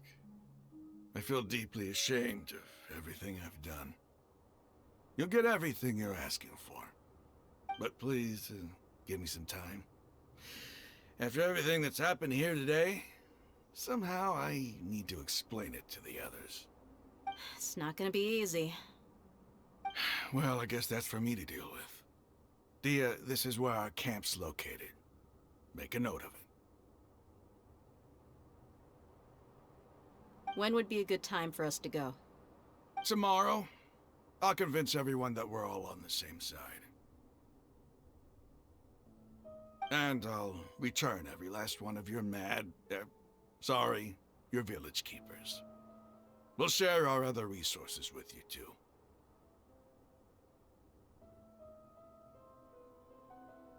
You seem to finally understand that our true enemy is the sages. Yes. The gods never gave up on anyone. It's the people responsible for all this that need to face the consequences of their actions. That must have been rough, but he seems to have figured things out now. Raman's no fool.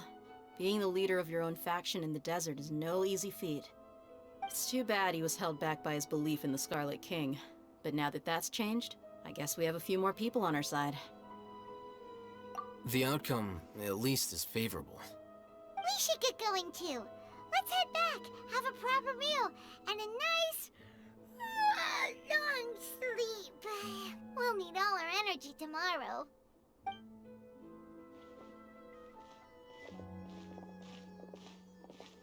Sayno, we're leaving! Stop yelling.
Rahman, we're here.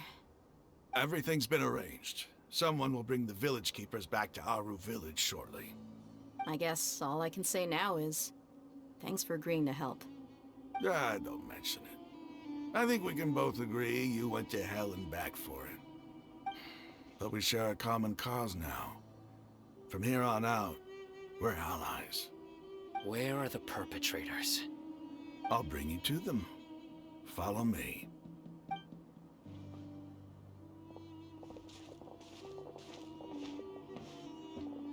So these are the people who kidnapped the village keepers. Oh no, it's the scribe! There's no need to yell. No one can help you now. We've been all over the desert trying to find you! That's right.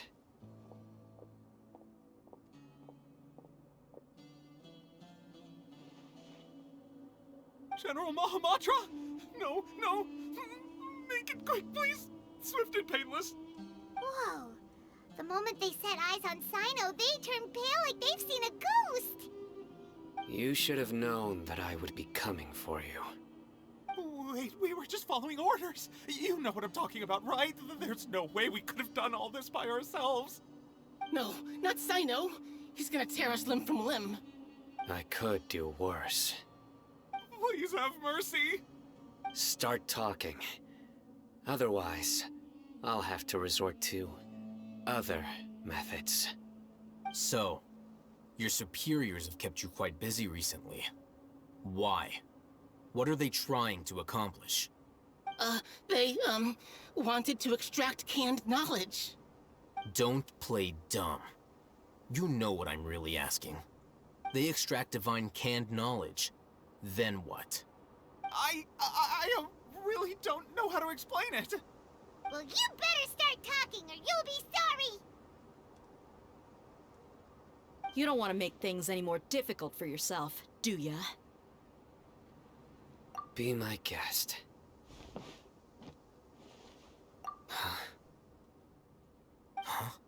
Uh-huh?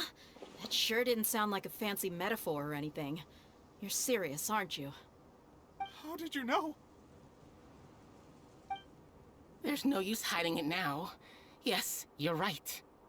The Academia is working on an important and potentially world-changing project. They are creating a new god. A god that will belong to them and to the people of Sumero. It may seem as if Sumeru's academics are thriving, but ever since the death of Greater Lord Rukkhadevata, scholarly breakthroughs have been few and far between. The withering of Irminsul has been getting worse recently. The sages have tried everything they could think of, but nothing's worked. I'm always hearing them say things like, if only Greater Lord Rukkhadevata was still with us. Continue. And then, someone from the Fatui showed up. They called him the Doctor. He brought a gnosis and said he wanted to borrow the Academia's research facilities. The Doctor was previously expelled from the Academia. At first, the sages looked down at him in disdain. But when he said those words, everyone's expression changed. He asked them, "Do you wish to create a god?" This is what the arrogant ignorance at the extreme end of academia looks like. First, the Academia spent a long time constructing a divine vessel, which was based on an exquisite humanoid puppet. After that, they harvested dreams via the Zeb-Zerus Festival Samsara, maximizing the Akasha's output. With the Doctor's help, and the Akasha now functioning at maximum efficiency, they were able to use it to extract the power from the Gnosis and convert it into a divine core. Next, they decided that their new god needed to possess divine wisdom. For that to happen, they needed a huge quantity of divine canned knowledge. It adds up. But how do you determine whether the knowledge extracted is of divine origin? Call it an educated guess? The Academia has been trying to figure out the exact source of the scholar's madness for centuries, but to no avail. Nobody can explain the cause of this phenomenon. Surely you can see what that implies, Scribe Al-Haytham. If it's knowledge no mortal can comprehend, then it must be something only gods are able to decipher. In other words, it's the source of the God of Wisdom's omniscience and omnipotence.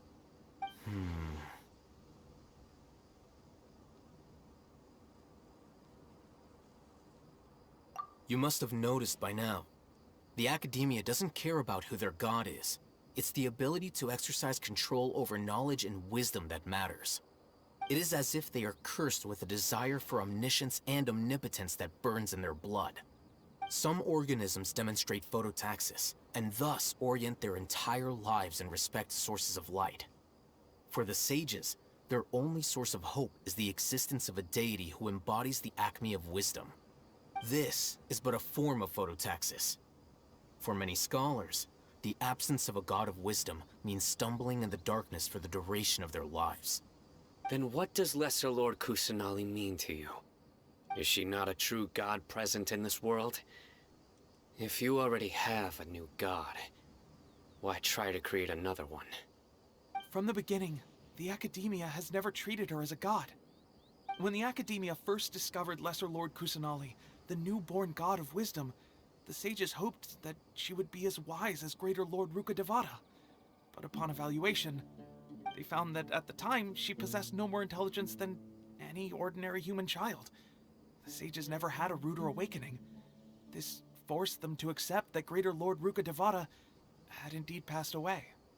Not to mention that Lesser Lord Kusanali's Gnosis had been used to power the Akasha this entire time.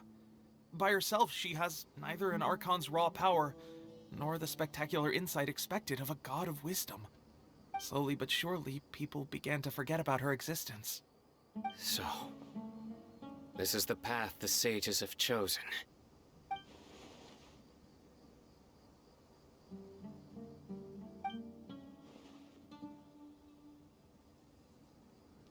All right, let's try to keep our cool. If everyone's in a bad mood, then let's change up our scenery.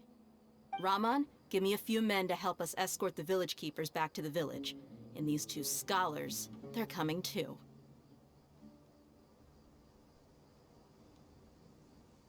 Sure, as you wish. The village keepers you found have all been returned to their homes, and each one has a dedicated caregiver to look after them.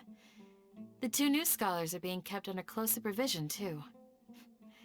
Really great work, everyone. The atmosphere is so heavy.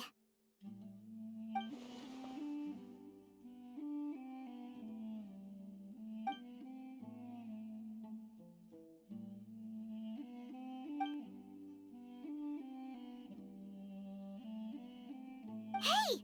Say something! Stop spacing out! Come on, is there nothing left to talk about?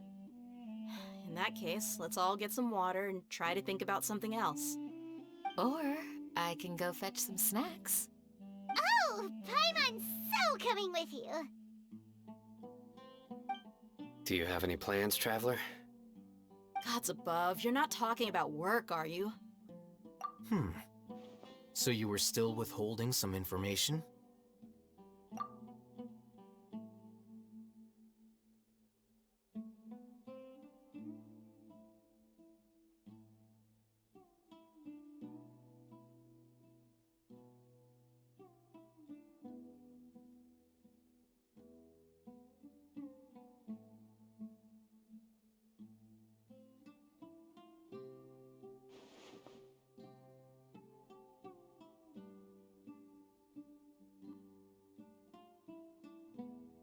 Even though we lived through all of this firsthand, it still feels super surreal to hear you talk about it again.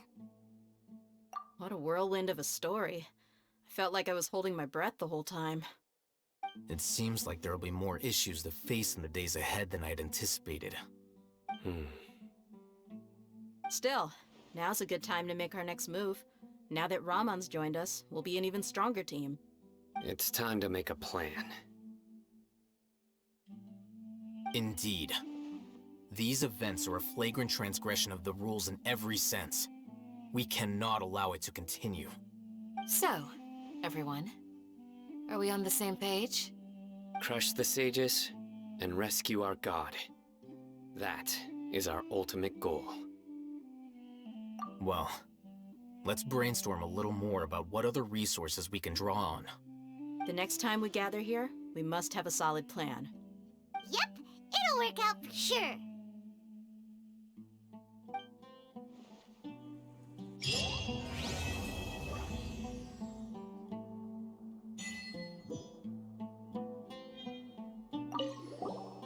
Don't rush. This is a big undertaking, and the planning and preparation for what lies ahead will no doubt take some time.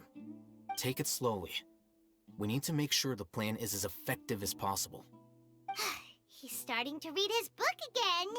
Hey, are you even listening? Would you like me to lend you something to read? No way. Your books aren't quite to Paimon's tastes. I was joking. I know my books are far too difficult for you, and I have no intention of lending them out. Ugh, you're so annoying.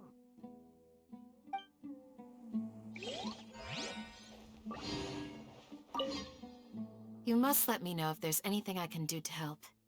Though I cannot leave Arbor Village, I can't help but feel stirred when I see the looks in your eyes. I've never felt as roused as this when fighting alone in the past.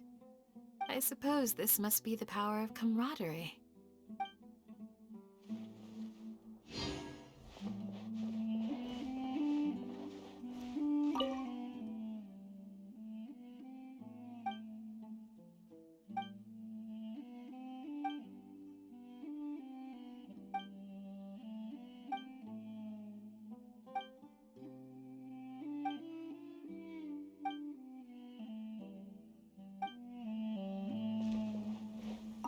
The past few days have been some of the most challenging work I've ever taken on. And none of it'll earn me a single mora. I can't believe it. Look on the bright side, Dia. Maybe we'll get a huge reward after this is all over. You've got a point. Hey, what would you do if you woke up tomorrow with more money than you could ever spend? Paimon would buy boatloads of tasty snacks. That's it? And maybe some tasty drinks as well? How adorable. Well, here's to all our indulgent fantasies. If there's a chance they can come true, I'll give it my best shot. And here's hoping that everything we do from now on will change this world for the better.